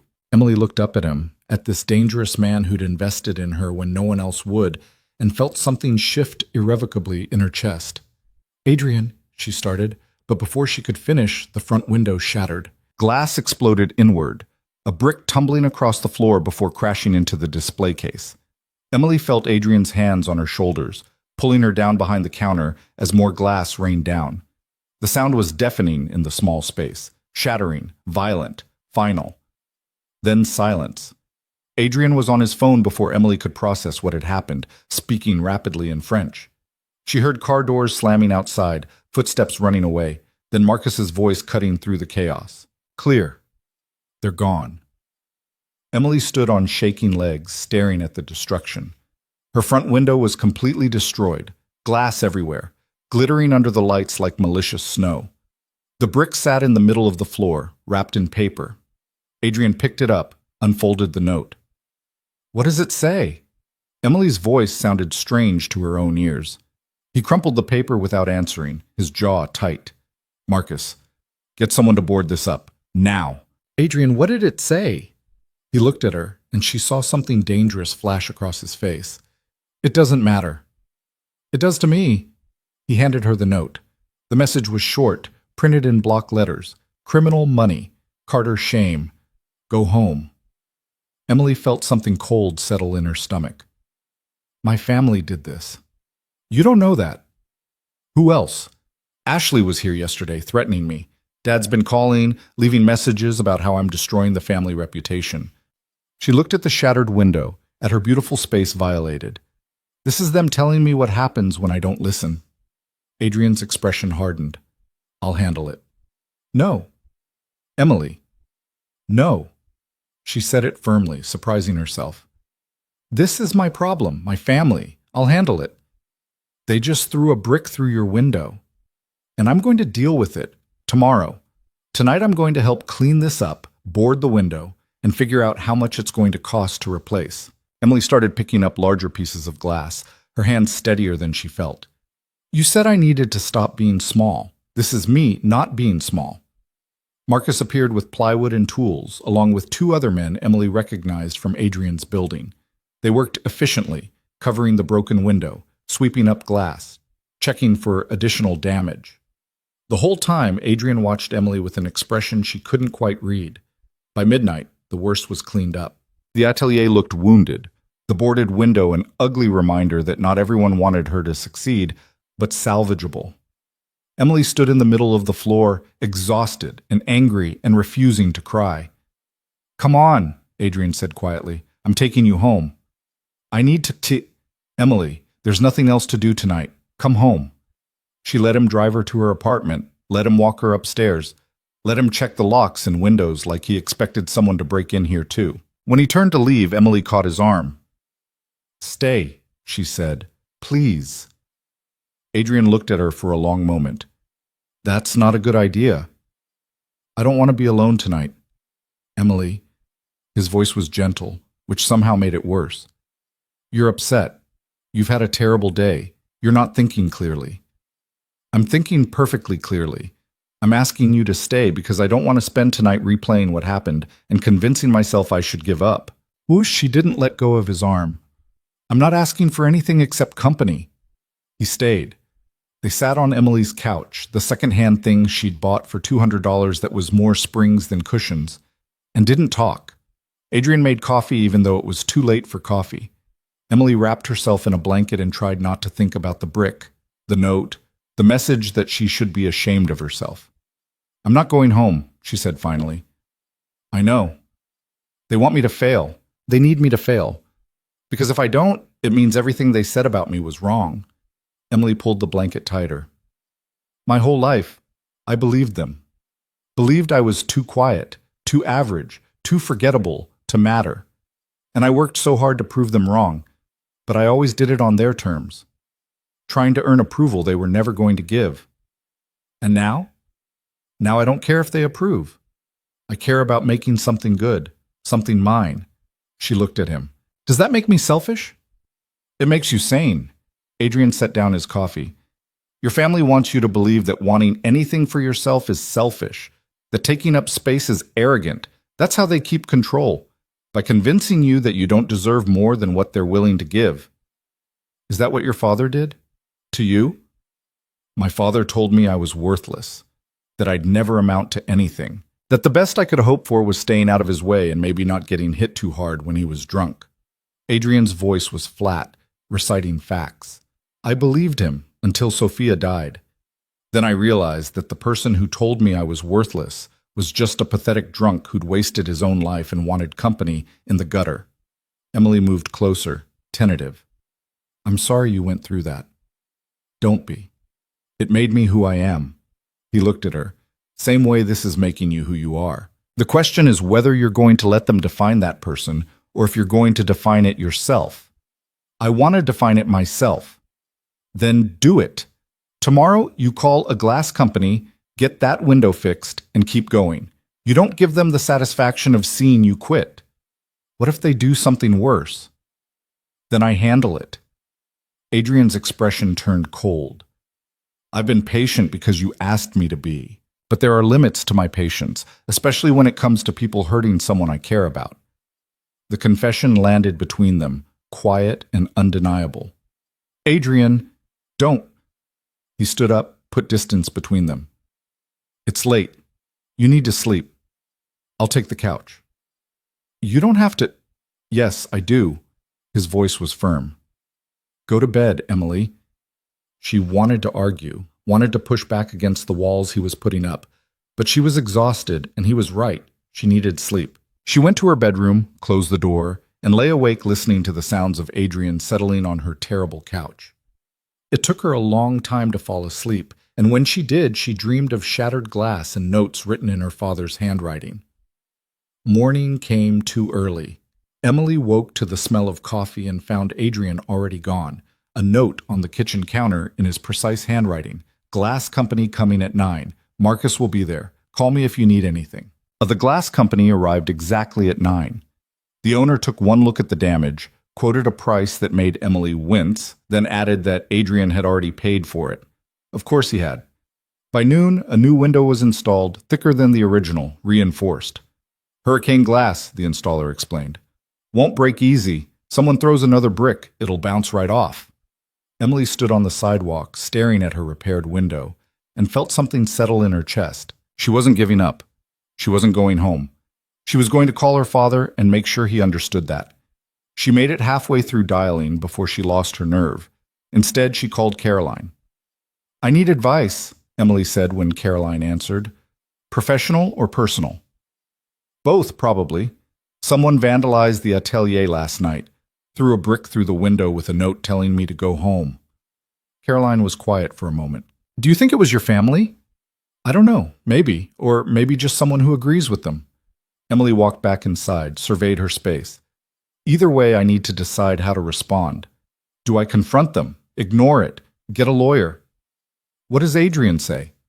He says he'll handle it, but I don't want him to handle it. This is my fight. Then fight it your way. Caroline's voice was practical. You want my advice? Don't engage with your family directly. Don't give them the confrontation they're looking for. Just succeed.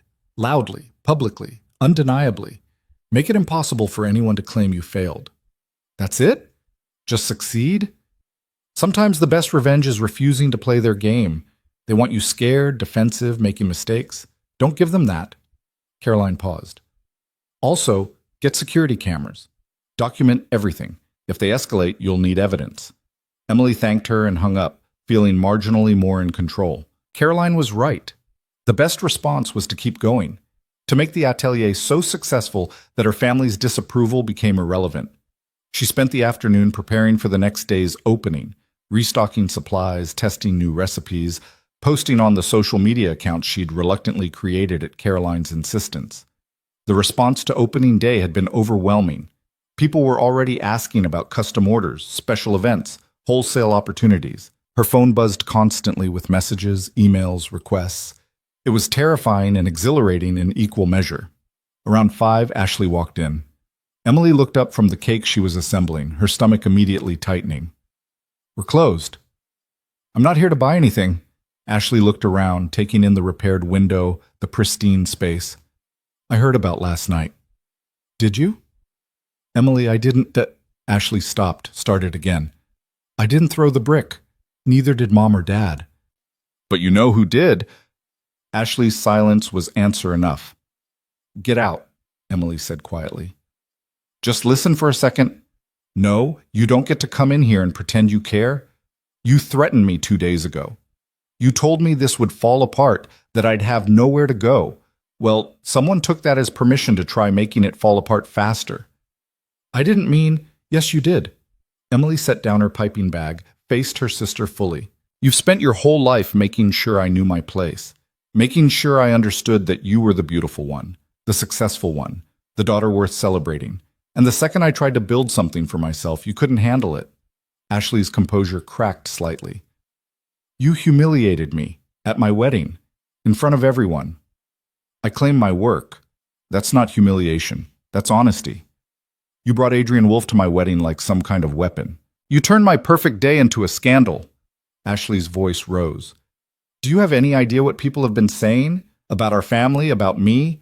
About what kind of people we must be if my own sister would rather be with a criminal than... Stop calling him that. It's what he is. He's someone who saw me struggling and helped, unlike any of you. Emily's voice stayed level, cold. Adrian didn't ask me to be smaller. He didn't tell me my dreams were unrealistic. He didn't hand me an eviction notice at a family celebration. He just gave me a chance. And what does he want in return? Ashley demanded. Men like that don't help people out of kindness, Emily. There's always a price. Maybe, but at least he's honest about who he is. He doesn't pretend to care while systematically tearing me down. Emily moved toward the door, held it open. Leave. And tell Mom and Dad that I'm not coming home. Not after last night. Not ever. This is my home now. Ashley's eyes were shining with something that might have been tears or might have been rage. You're making a mistake. Then it's mine to make. Ashley left without another word, her heels clicking away down the street. Emily locked the door behind her, leaned against it, and tried to calm her racing heart. Her phone buzzed. Adrian. Everything okay? Emily stared at the message. How did he always know? Ashley was here. I handled it. Want me to come by? She did. She wanted him there, wanted his steady presence, wanted to stop feeling like she was fighting this battle alone. But she also knew that relying on Adrian too much was dangerous, that at some point she needed to prove she could stand on her own. I'm okay. Thank you for asking. His response came quickly. Dinner tomorrow night? My place. I'll cook. Emily smiled despite everything. You cook? Occasionally. When I'm trying to impress someone. Is it working? You'll have to tell me tomorrow. The next few days passed in a blur of work. The atelier was busier than Emily had dared hope. Customers coming in for the novelty, staying for the quality. She hired her first employee, a culinary school dropout named Mia, who had more piercings than Emily had ever seen on one person, but could pipe buttercream roses that made grown women cry. Your sister came by again, Mia mentioned casually one afternoon, unpacking a supply delivery. Emily looked up from the wedding cake she was assembling. When? Like an hour ago. I told her you were busy. She left this. Mia handed over an envelope. Inside was a check from Robert Carter for $50,000 and a note in her father's handwriting. Come home. We can forget this happened. Emily stared at the check, at the number that represented everything she'd been fighting for. Financial security, breathing room, the ability to grow the business without constantly worrying about money. All she had to do was go home. She tore the check in half, then quarters, then kept tearing until it was confetti. Mia watched with wide eyes. That was a lot of money, Mia said.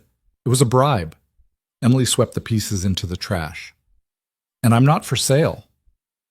That evening, Emily showed up at Adrian's apartment with wine and stories about her father's latest manipulation attempt. Adrian actually cooked, moving around his kitchen with the same precise efficiency he brought to everything, while Emily sat at the counter and tried not to think too hard about how domestic this felt.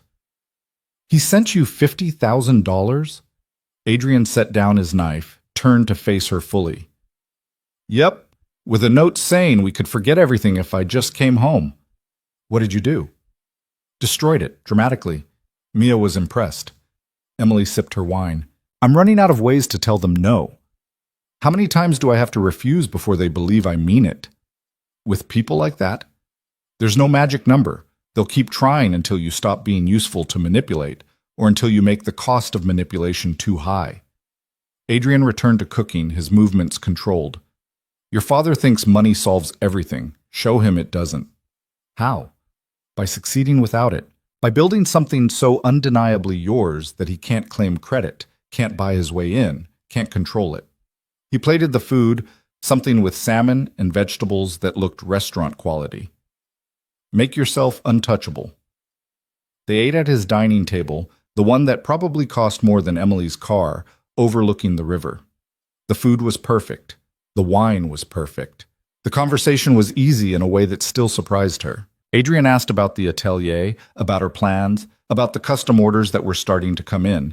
He didn't ask about them, about whatever this was between them, about whether Emily felt the same pull he did, about where this was going. Emily appreciated that and resented it in equal measure. Can I ask you something? She said, pushing her empty plate aside. Always. Why don't you ever... She stopped, tried to find the right words. At the wedding, you showed up for me. You've helped me build the atelier. You check on me constantly. You're clearly invested in this, but you keep your distance. Why? Adrian was quiet for a long moment.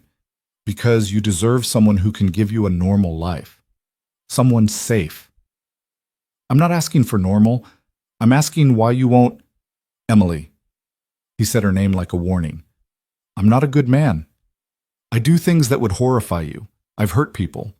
I will hurt people again, probably soon, because that's what my world requires. You're building something good, something clean. I don't want to contaminate that. You're not... I am. He stood, walked to the windows. Your family's right about me. I'm dangerous. The only thing they're wrong about is thinking that makes me less than them. I'm dangerous in ways they can't imagine, but I'm honest about it. They're dangerous in quieter ways, and they lie about who they are while they're destroying you. Emily joined him at the windows, stood close enough to feel the tension radiating off him. I'm not asking you to be someone else. I'm asking you to stop pushing me away. You don't understand what you're asking. Then explain it to me. Adrian turned to face her, and the look in his eyes made her breath catch. If I stop pushing you away, if I let this become what we both know it could be, then you become a target. Everyone I've ever cared about becomes a target. That's what happens when you exist in my world. People use the ones you love against you. I'm already a target. My own family's trying to destroy what I built. That's different. That's family politics, manipulation, social pressure. What I'm talking about is real danger, the kind that ends with people getting hurt. He reached out, almost touched her face, then pulled back. I won't put you in that position. What if I'm willing to take that risk? You don't know enough to make that choice. Emily felt frustration rising. Stop deciding what I can handle. You've been treating me like I'm fragile, like I need to be protected from reality. But I'm not fragile, Adrian. I'm standing here, running a business in a city where my family has influence, refusing to back down even after someone threw a brick through my window. I'm not asking for protection. I'm asking for honesty. You want honesty? His voice dropped, dangerous. Fine. 3 weeks ago, a man tried to move product through my territory without permission. I had him beaten badly enough that he'll never walk properly again.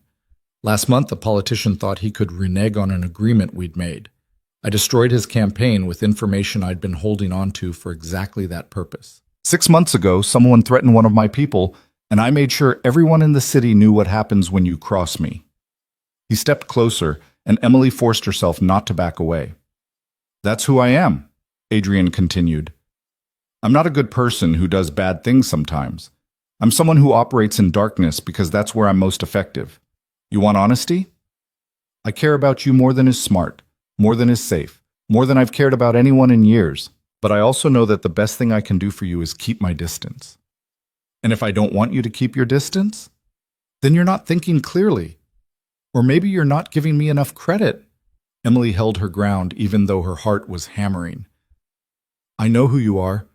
I've known since the night you showed up at Ashley's wedding. I chose to call you anyway. I chose to take your help. I chose to have dinner with you. I'm choosing this, Adrian. Stop trying to make that choice for me. They stood there, inches apart, the air between them charged with everything they weren't saying. Then Adrian's phone rang. He ignored it. It rang again. Answer it, Emily said quietly. He pulled out the phone, looked at the screen, and his expression hardened. I have to take this. He walked to the other room, and Emily heard him speaking in rapid French, his tone clipped and commanding. When he came back, his face was carefully neutral. I need to handle something, he said. Marcus will drive you home. What's wrong? Nothing you need to worry about. He was already moving toward the door. I'll call you tomorrow. Adrian? Tomorrow, Emily, I promise. He was gone before she could argue, and Emily was left standing in his apartment, feeling like she'd been on the verge of something important before reality intervened.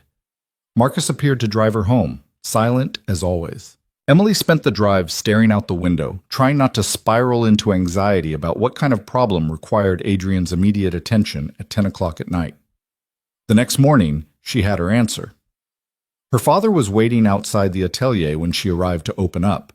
Robert Carter looked older than she remembered, tired in a way that seemed deeper than simple exhaustion. He stood with his hands in his pockets, expensive suit slightly rumpled, and for the first time in Emily's memory, he looked uncertain. Dad, she said carefully, what are you doing here? I came to apologize. Emily almost dropped her keys. You what? I came to apologize, Robert repeated, for the eviction notice, for undermining you at the wedding, for... He stopped, seemed to gather himself. For a lot of things, actually. Is this some kind of trick? No trick. Just, can we talk? Inside? Every instinct Emily had developed over 26 years screamed that this was a trap. But curiosity won. She unlocked the door, let him follow her inside. Robert looked around the atelier, really looked, taking in the display case, the carefully designed space, the evidence of Emily's work. It's beautiful, he said quietly. Really beautiful. Thank you. Your mother told me what you did with the check, tore it up. I did. $50,000. I don't want your money, Dad. I never wanted your money. I wanted you to see me. Robert was quiet for a long moment.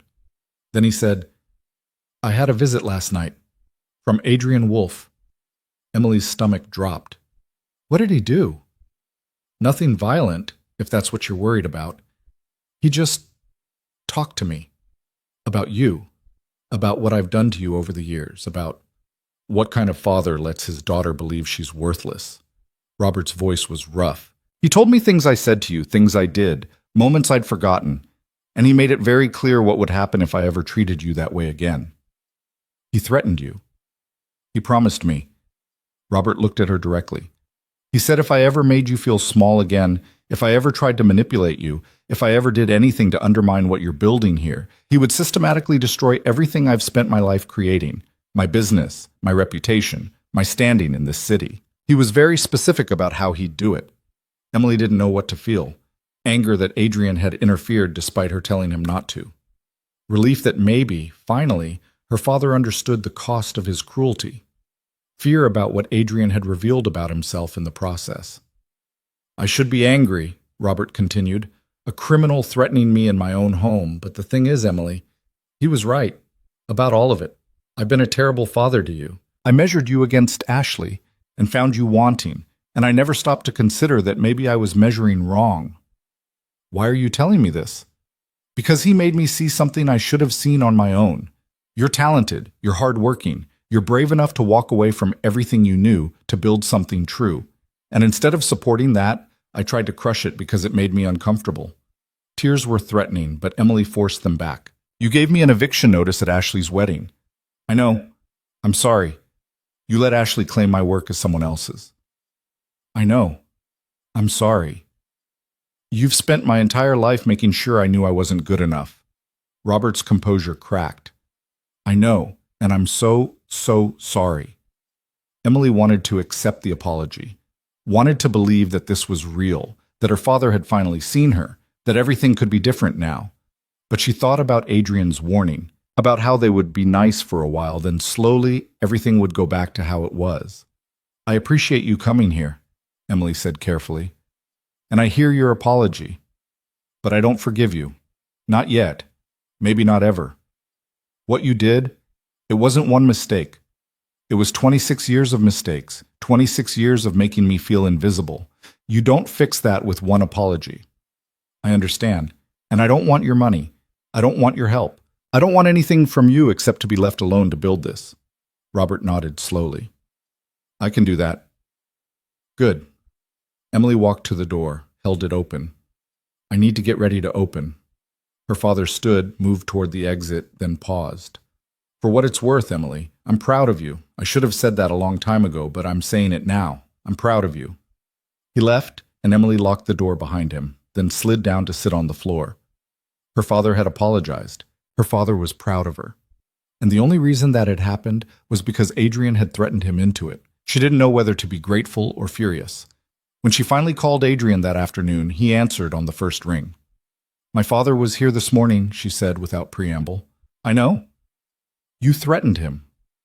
I promised him consequences if he continued hurting you. There's a difference. Adrian, I told you I wanted to handle my family myself. And you are. I just made sure they understood the cost of not respecting that.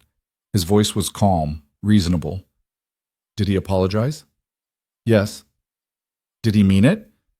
Emily thought about her father's face, the genuine regret in his voice. I think so, but only because you scared him into it. Does it matter why he apologized if the result is that he leaves you alone? Yes! It matters because I wanted him to apologize because he realized he was wrong, not because he was afraid of you. Emily, Adrian's voice gentled, your father was never going to realize he was wrong. Men like that don't have those epiphanies. They just recalibrate their cost-benefit analysis when the costs get too high. I made the costs higher than his pride. That's all. He was right. She knew he was right, but it still felt like he'd taken something from her, the chance to fight her own battle, to earn her father's respect on her own terms. I need some space, she said quietly. Silence on the other end. Then, Okay, I'm not, this isn't me pushing you away. I just need to think. I understand. He paused. Emily, I'm sorry if I overstepped. I just couldn't watch them hurt you anymore. I know, I'll call you soon. She hung up and sat in her beautiful atelier, surrounded by evidence of her success, and tried to figure out how she felt about loving a man who solved problems with threats and violence. Because she did love him. That was the terrifying part. She loved Adrian Wolfe, and she had no idea if that made her brave or foolish or both. Emily didn't call Adrian for 3 days. She told herself she needed the space to think, to process, to figure out how she felt about everything that had happened.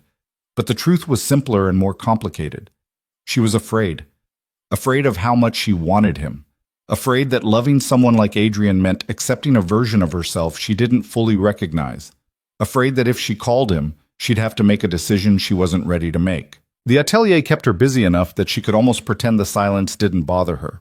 Orders were coming in faster than she could handle alone, even with Mia's help. A food blogger had featured one of her cakes, and suddenly everyone in New Orleans wanted something from Emily Carter Atelier. It was everything she'd hoped for and more overwhelming than she'd anticipated. On the 4th day, Mia cornered her in the kitchen. Okay, what's going on? Mia asked, arms crossed. You've been weird all week. I'm not weird, I'm focused. You're baking angry. There's a difference. Mia gestured at the counter where Emily had been working on a wedding cake with more force than necessary. You've remade that tier 3 times. It was perfect the first time.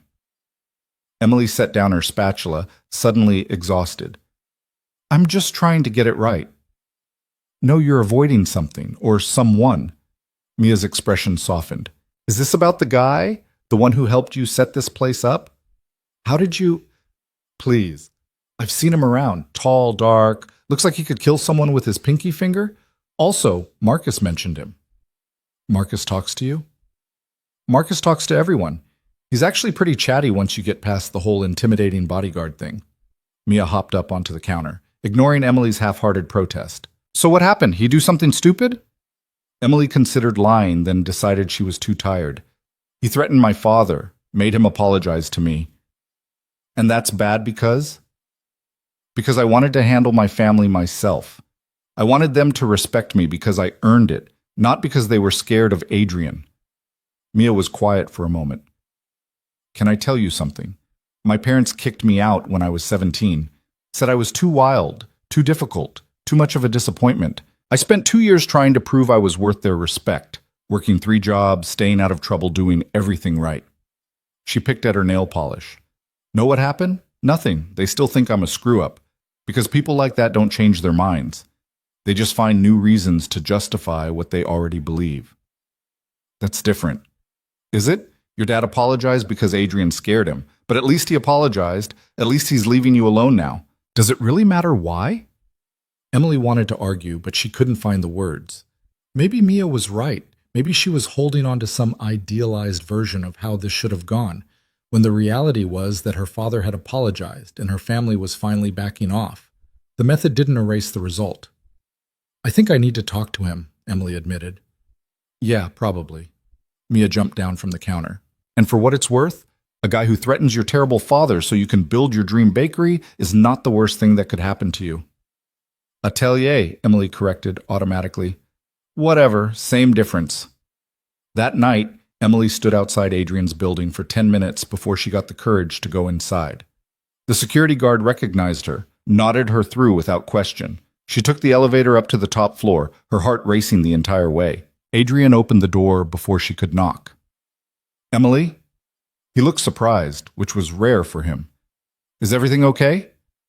Can I come in? He stepped aside immediately.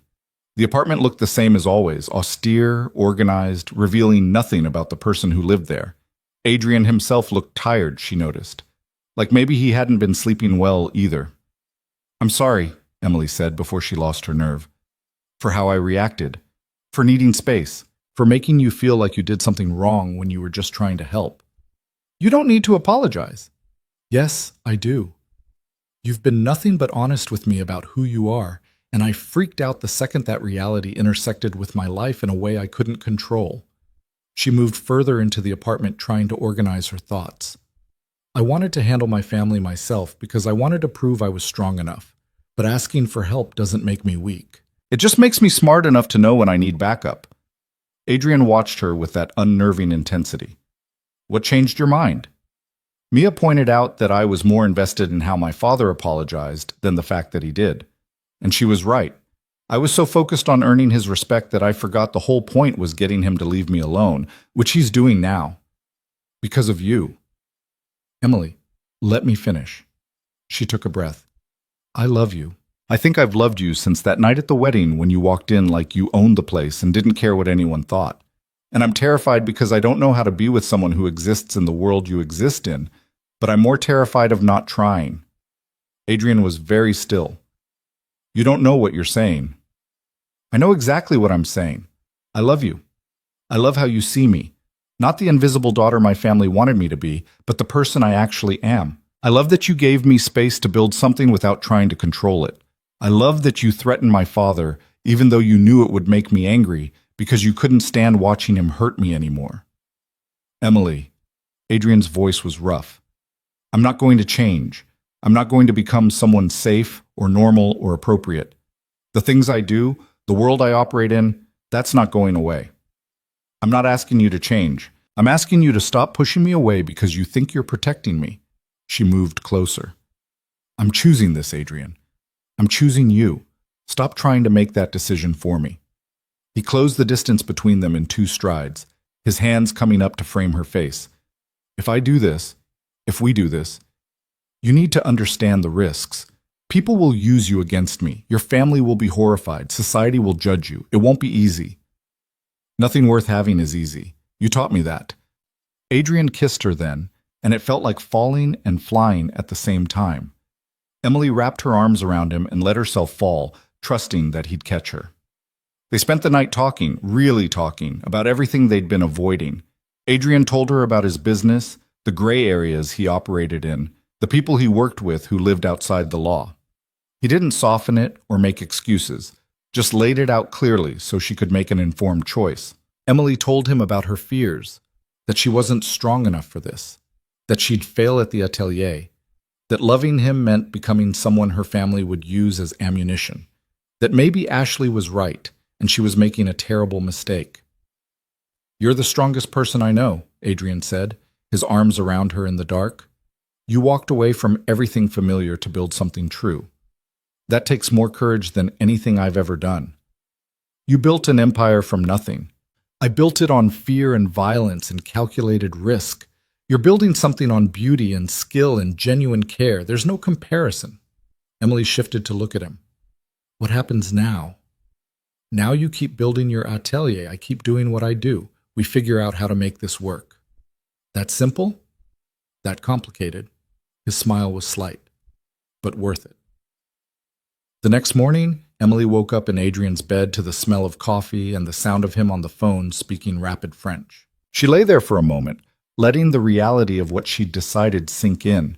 She'd committed to this, to him, to whatever this relationship would become, to accepting that love didn't always come in safe packages. It should have terrified her.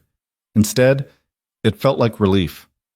Over the following weeks, Emily settled into a rhythm that felt sustainable for the first time in her life. The atelier was thriving. She'd had to hire 2 more people just to keep up with orders, and Caroline was helping her navigate expansion possibilities.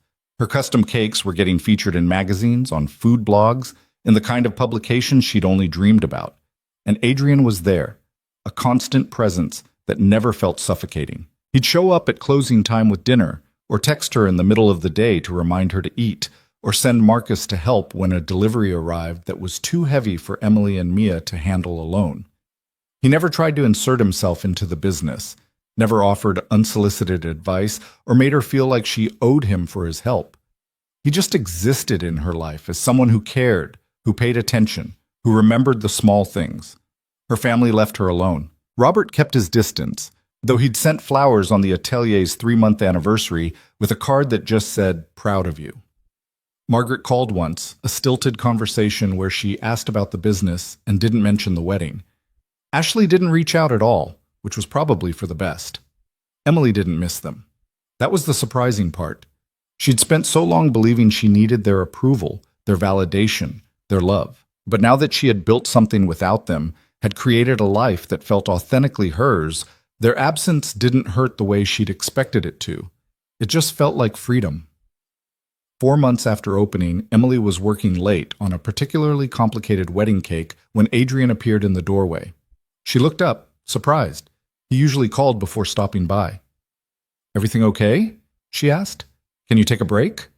Something in his tone made her set down her tools immediately. "What's wrong?" "Nothing's wrong. I just need to show you something." He drove her across the city in silence, which made Emily increasingly nervous. They ended up in a neighborhood she didn't recognize, industrial buildings, warehouses, the kind of area that probably looked sketchy after dark. Adrian parked in front of a large warehouse with a "for sale" sign. "What are we doing here?" Emily asked. "Just trust me." He got out, and she followed. He unlocked the warehouse. Apparently he already had keys, and led her inside. The space was enormous, mostly empty, with high ceilings and good natural light from skylights. It smelled like dust and possibility. "I don't understand," Emily said. "You need more space. The atelier is too small for the volume you're doing now, and it's only going to get busier."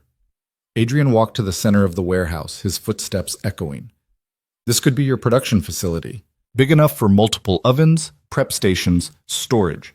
You could keep the Chartres Street location as the storefront and do all your major work here." Emily turned slowly, taking in the space. He was right. She'd been struggling with space constraints for weeks, turning down orders because she didn't have capacity. This warehouse could change everything. "Adrian, I can't afford—" "I'm not asking you to buy it. I already did." He pulled out papers from his jacket. "It's yours, completely. No strings, no rent, no expectations, just yours to use however you want." Emily stared at the deed he was holding out. "You bought me a warehouse. I bought you space to grow." This is insane. You can't just buy me a warehouse." "Why not?" "Because it's too much, because I can't accept something like this without—" She stopped, trying to organize her thoughts. "Without owing you something I'm not sure I can pay back." Adrian crossed the space to stand in front of her. "You don't owe me anything, Emily. Not for this, not for the atelier, not for any of it. I told you from the beginning, I'm investing in something good. This is that investment." "But why? Why do you care this much?" "Because watching you succeed makes me believe that good things can exist in this world without being corrupted or destroyed. Because you make beautiful things and put your name on them and refuse to compromise for people who don't deserve your compromise." He touched her face gently. "Because I love you, and this is how I know how to show it." Emily felt tears threatening. "This is crazy." "Probably. I don't know how to run a production facility." "You'll figure it out. You always do." She looked around the warehouse again, at the space and light and potential. Thought about what she could build here, the orders she could take, the people she could hire. The atelier had been about proving she could succeed. This could be about building something that lasted. "Okay," she said. Adrian smiled, and it transformed his whole face. "Yeah? Yeah. But I'm paying utilities and maintenance, and if this thing makes money, you're getting a return on investment. Deal." They stood in the empty warehouse, and Emily felt the future spreading out in front of her, complicated and uncertain and full of possibility. 6 months later, Emily Carter Atelier had expanded into Emily Carter Productions. The warehouse was operational, employing 12 people full-time and handling custom orders from across the state. The original Chartres Street location was still the flagship, but now it focused exclusively on walk-in business and small orders while the big projects happened at the warehouse. Emily had been featured in Southern Living magazine. A celebrity chef had commissioned a cake for his daughter's birthday. She'd been invited to compete on a baking competition show, which she'd declined because the thought of being on television made her want to hide in a walk-in freezer. She was successful, undeniably, publicly successful, and her name was on everything. She was also exhausted. Running 2 locations was brutal, even with good staff. She worked too much, slept too little, and survived on coffee and the occasional reminder from Adrian to actually eat meals. But she was happy. That was the strange part. Despite the stress and the long hours and the constant pressure, Emily was genuinely happy in a way she'd never been before.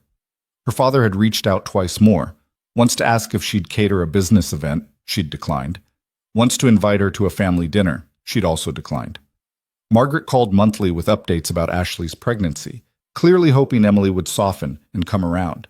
She hadn't softened, but she'd stopped feeling angry. Her family had become strangers she used to know, people she could be civil to without letting them back into her life. Ashley sent a letter in July. Not a text, not an email. An actual handwritten letter that arrived at the atelier in expensive stationery. Emily almost threw it away without reading it. But curiosity won. The letter was short, Ashley's perfect handwriting filling a single page. Emily, I'm writing this because my therapist says I need to take accountability. She says I've spent my whole life competing with you instead of supporting you, and that the competition was unfair because I rigged it from the start. She's right. I've been jealous of you since we were kids. Not because you had anything I wanted, you were quiet and awkward and never fit in, but because you didn't seem to care. You never tried to be like me, never seemed bothered by the fact that mom and dad liked me better. It made me crazy that you could be happy being yourself when I worked so hard to be perfect. What I did at my wedding was cruel, claiming your cake, making you wear that dress, letting dad humiliate you. All of it was designed to remind you that I was better. But the truth is, you are better. You always have been. You just needed to realize it. I'm sorry. I know that's not enough. I know I don't deserve forgiveness. But I wanted you to know that I see you now. I see what you've built, and it's extraordinary. Congratulations on your success. You earned every bit of it. Ashley. Emily read the letter 3 times, then folded it carefully and put it in her desk drawer. She didn't know if she believed Ashley's apology, didn't know if she ever would. But it was something. Acknowledgement, at least, that the cruelty had been real and intentional. Maybe someday she'd respond, or maybe she wouldn't. Either way, she had her answer. Her sister saw her now, whether or not that changed anything. In September, Adrian took her to dinner at Marisol's again. Same corner table, same quiet privacy, same feeling of being in a bubble separate from the rest of the world. They'd been together for 9 months, though Emily had stopped trying to define exactly what together meant. They didn't live together. Emily valued her independence too much, and Adrian had never suggested otherwise. But they spent most nights together, either at his place or hers. They existed in each other's lives naturally, without formal labels or declarations. It worked. That was enough. I have something for you, Adrian said after they'd ordered. If it's another property, I'm going to throw this wine at you. He smiled. Not a property, just this. He pulled out a small box, and Emily's heart stopped. Adrian, let me finish. He opened the box, revealing a ring, simple, elegant, a single diamond that caught the light. I'm not good at normal. I don't know how to do relationships the right way, but I know that I want you in my life permanently. Not as someone I'm helping or investing in, but as a partner, someone who sees all of me and chooses to stay anyway. Emily felt tears starting. Are you asking me to marry you? I'm asking you to build a life with me. Marriage, partnership, whatever you want to call it. I just want it to be official that you're mine and I'm yours. This is insane. We've only been together 9 months. I've known for longer than that. Adrian's expression was serious. I knew the night of your sister's wedding, when you walked out barefoot because you were done being small. I knew then that if you'd let me, I'd spend the rest of my life making sure you never had to be small again. Emily looked at the ring, at Adrian's face, at the life they'd built together, in stolen moments and shared silences. Thought about the girl she'd been 9 months ago, invisible and overlooked, convinced she didn't deserve more than scraps of affection. That girl wouldn't recognize who she'd become, wouldn't believe that she could run a successful business, stand up to her family, love someone dangerous, and be loved back just as fiercely. Yes, Emily said. Yes? Yes, I'll marry you. Yes, I'll be your partner. Yes to all of it. She was crying now, not bothering to hide it. But you have to understand, I'm not giving up the atelier. I'm not becoming someone who exists in your shadow. I would never ask you to. Adrian slipped the ring onto her finger and it fit perfectly. I want you exactly as you are. Stubborn, talented, too independent for your own good sometimes. All of it. They stayed at dinner for hours, talking about logistics and possibilities. Whether to have a wedding or just go to the courthouse. Whether to tell her family or keep it private. Whether to combine their lives or maintain separate spaces. They didn't decide everything that night, but they decided the important thing. They were doing this together, whatever this became. Emily called her father the next day, not because she wanted his blessing, but because he deserved to know. "Dad, I'm getting married." Silence on the other end, then, "To Adrian Wolfe." "Yes." More silence. Emily waited, prepared for objections or warnings or disappointment. "Are you happy?" Robert asked finally. The question surprised her. "Yes, very." "Then I'm happy for you." He paused. "I know I don't have the right to give you my blessing, but for what it's worth, you have it. And Emily, I really am proud of you. I should have said it more, should have shown it better, but I'm proud of the person you've become." Emily felt something loosen in her chest. Not forgiveness exactly, but a kind of acceptance. Her father had hurt her, had spent years making her feel inadequate. But he was also trying, in his limited way, to do better. Maybe that was enough. Maybe it wasn't. Either way, it didn't define her anymore. "Thank you," she said. "That means something." They talked for a few more minutes, awkward and stilted, but not hostile. When Emily hung up, she felt lighter somehow. Like she'd been carrying weight she hadn't realized was there. The wedding was small, intimate, nothing like the elaborate spectacle Ashley had orchestrated. Just Emily and Adrian at the courthouse on a Thursday afternoon, with Marcus and Caroline as witnesses. Emily wore a simple cream dress she'd bought the day before. Adrian wore the same suit he'd worn to Ashley's wedding, the one that had started everything. The ceremony took 10 minutes. The judge pronounced them married, and Emily kissed her husband in a government building that smelled like floor polish and old paper, and it was perfect. They went to dinner afterward, the four of them celebrating with good wine and better food. Marcus gave a toast that was surprisingly sweet. Caroline cried a little, which she blamed on the wine. Emily laughed more than she had in months, her hand in Adrian's, the ring on her finger still strange and wonderful. Later, alone in Adrian's apartment that was now technically their apartment, Emily stood at the windows overlooking the river and tried to process how much her life had changed. A year ago, she'd been invisible, overlooked, convinced she didn't matter. Now she was married to one of the most powerful men in New Orleans, running a successful business, making art she was proud to claim as her own. Adrian came up behind her, wrapped his arms around her waist. "What are you thinking? That I should probably pinch myself to make sure this is real." "It's real." "I know, that's the terrifying part." She leaned back against him. "A year ago, if someone had told me this is where I'd be, you wouldn't have believed them. No, I would have thought they were crazy." She turned in his arms to face him. "Thank you for seeing me when no one else did, for giving me a chance, for loving me enough to let me figure out who I was supposed to be." "You figured that out yourself. I just removed some obstacles." Emily smiled. "You threatened my father and bought me a warehouse. That's a little more than removing obstacles." Semantics. He kissed her forehead. "What do you want to do now, Mrs. Wolfe?" The name still sounded strange. She'd decided to keep Carter professionally. Emily Carter Atelier had brand recognition now, but legally she was Emily Wolfe. It would take getting used to.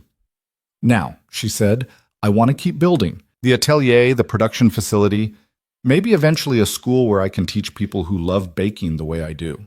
I want to create things that matter and put my name on them and never apologize for taking up space." "Sounds perfect." "What about you? What do you want?" Adrian considered the question seriously. "I want to watch you succeed. I want to make sure nothing stands in your way. I want to build something legitimate. Use what I have to create opportunities for people who need them, the way I created an opportunity for you." "Going respectable on me?" "Considering it. Might take a while." His smile was slight. "Old habits are hard to break." They stood at the window together, watching the city lights reflect off the river, and Emily felt something settle in her chest. This was it. This was her life now, complicated and unconventional, and absolutely hers. The atelier thrived. Within a year, Emily had opened a third location in Baton Rouge, then a fourth in Biloxi. She'd written a book about cake design that became a surprise bestseller. She'd appeared on morning shows and Food Network segments, always slightly uncomfortable on camera, but increasingly confident in her expertise. She'd hired 50 employees across all locations. She'd started a foundation that gave scholarships to culinary students who couldn't afford school. She'd become someone whose opinion mattered in New Orleans food culture, someone whose name carried weight. And through it all, Adrian was there, not managing or controlling, just supporting.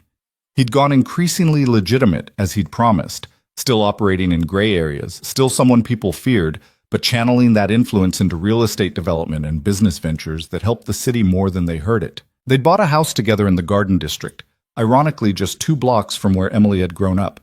She'd worried it would feel like returning to old wounds, but instead, it felt like reclaiming territory. Taking space in a neighborhood that had once made her feel invisible and making it hers on her own terms. Her family remained at a distance. Robert had lunch with her occasionally, awkward meals where they talked about business and avoided anything deeper. Margaret had warmed up slightly after the wedding, though they'd never be close. Ashley had sent a baby gift when her daughter was born. A beautiful hand-knit blanket with a note that just said, "Congratulations." Emily had sent flowers in return. It wasn't reconciliation, but it wasn't war either. It was just the appropriate distance between people who shared a last name but not much else. On the 2-year anniversary of walking away from Ashley's wedding, Emily stood in the original Chartres Street atelier, looking at the cake she'd just finished, a 5-tier masterpiece for a couple who'd commissioned her specifically, who'd said they wanted something beautiful from the woman who makes art out of sugar. It was perfect. Hand-painted magnolias cascading down each tier, lemon honey filling that would taste like sunshine, buttercream so light it barely registered on the tongue. Exactly what she'd envisioned, executed flawlessly. And this time, her name was on it. Emily Carter, clear and proud and undeniable. Mia stuck her head in from the front. "Your husband's here." Emily smiled at the casual way Mia said it, like it was the most natural thing in the world. "Send him back." Adrian appeared, still in a suit from whatever meeting he'd been in, and stopped when he saw the cake. "That's beautiful." "Thank you. You're beautiful." He crossed to her, kissed her softly. "Ready to go home?"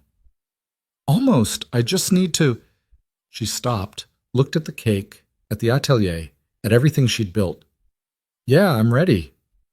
They walked out together, Emily's hand in Adrian's, leaving the atelier in Mia's capable hands. The sun was setting over the French Quarter, painting everything in shades of amber and rose, and Emily felt the kind of peace she'd never thought possible. She'd walked away from everything familiar to build something true. She'd claimed her name, her space, her right to exist loudly and unapologetically. She'd loved someone dangerous and been loved back with a fierceness that still took her breath away. She'd done it. She'd become someone who mattered, not because her family finally saw her, not because society validated her, but because she'd decided she was worth the investment, and she'd refused to accept anything less than what she deserved. Emily Carter Wolfe, baker, businesswoman, wife to a man most of New Orleans feared and all of New Orleans respected, owner of a thriving empire built on sugar and determination and the radical act of refusing to be small. She was done being invisible, and she was never going back.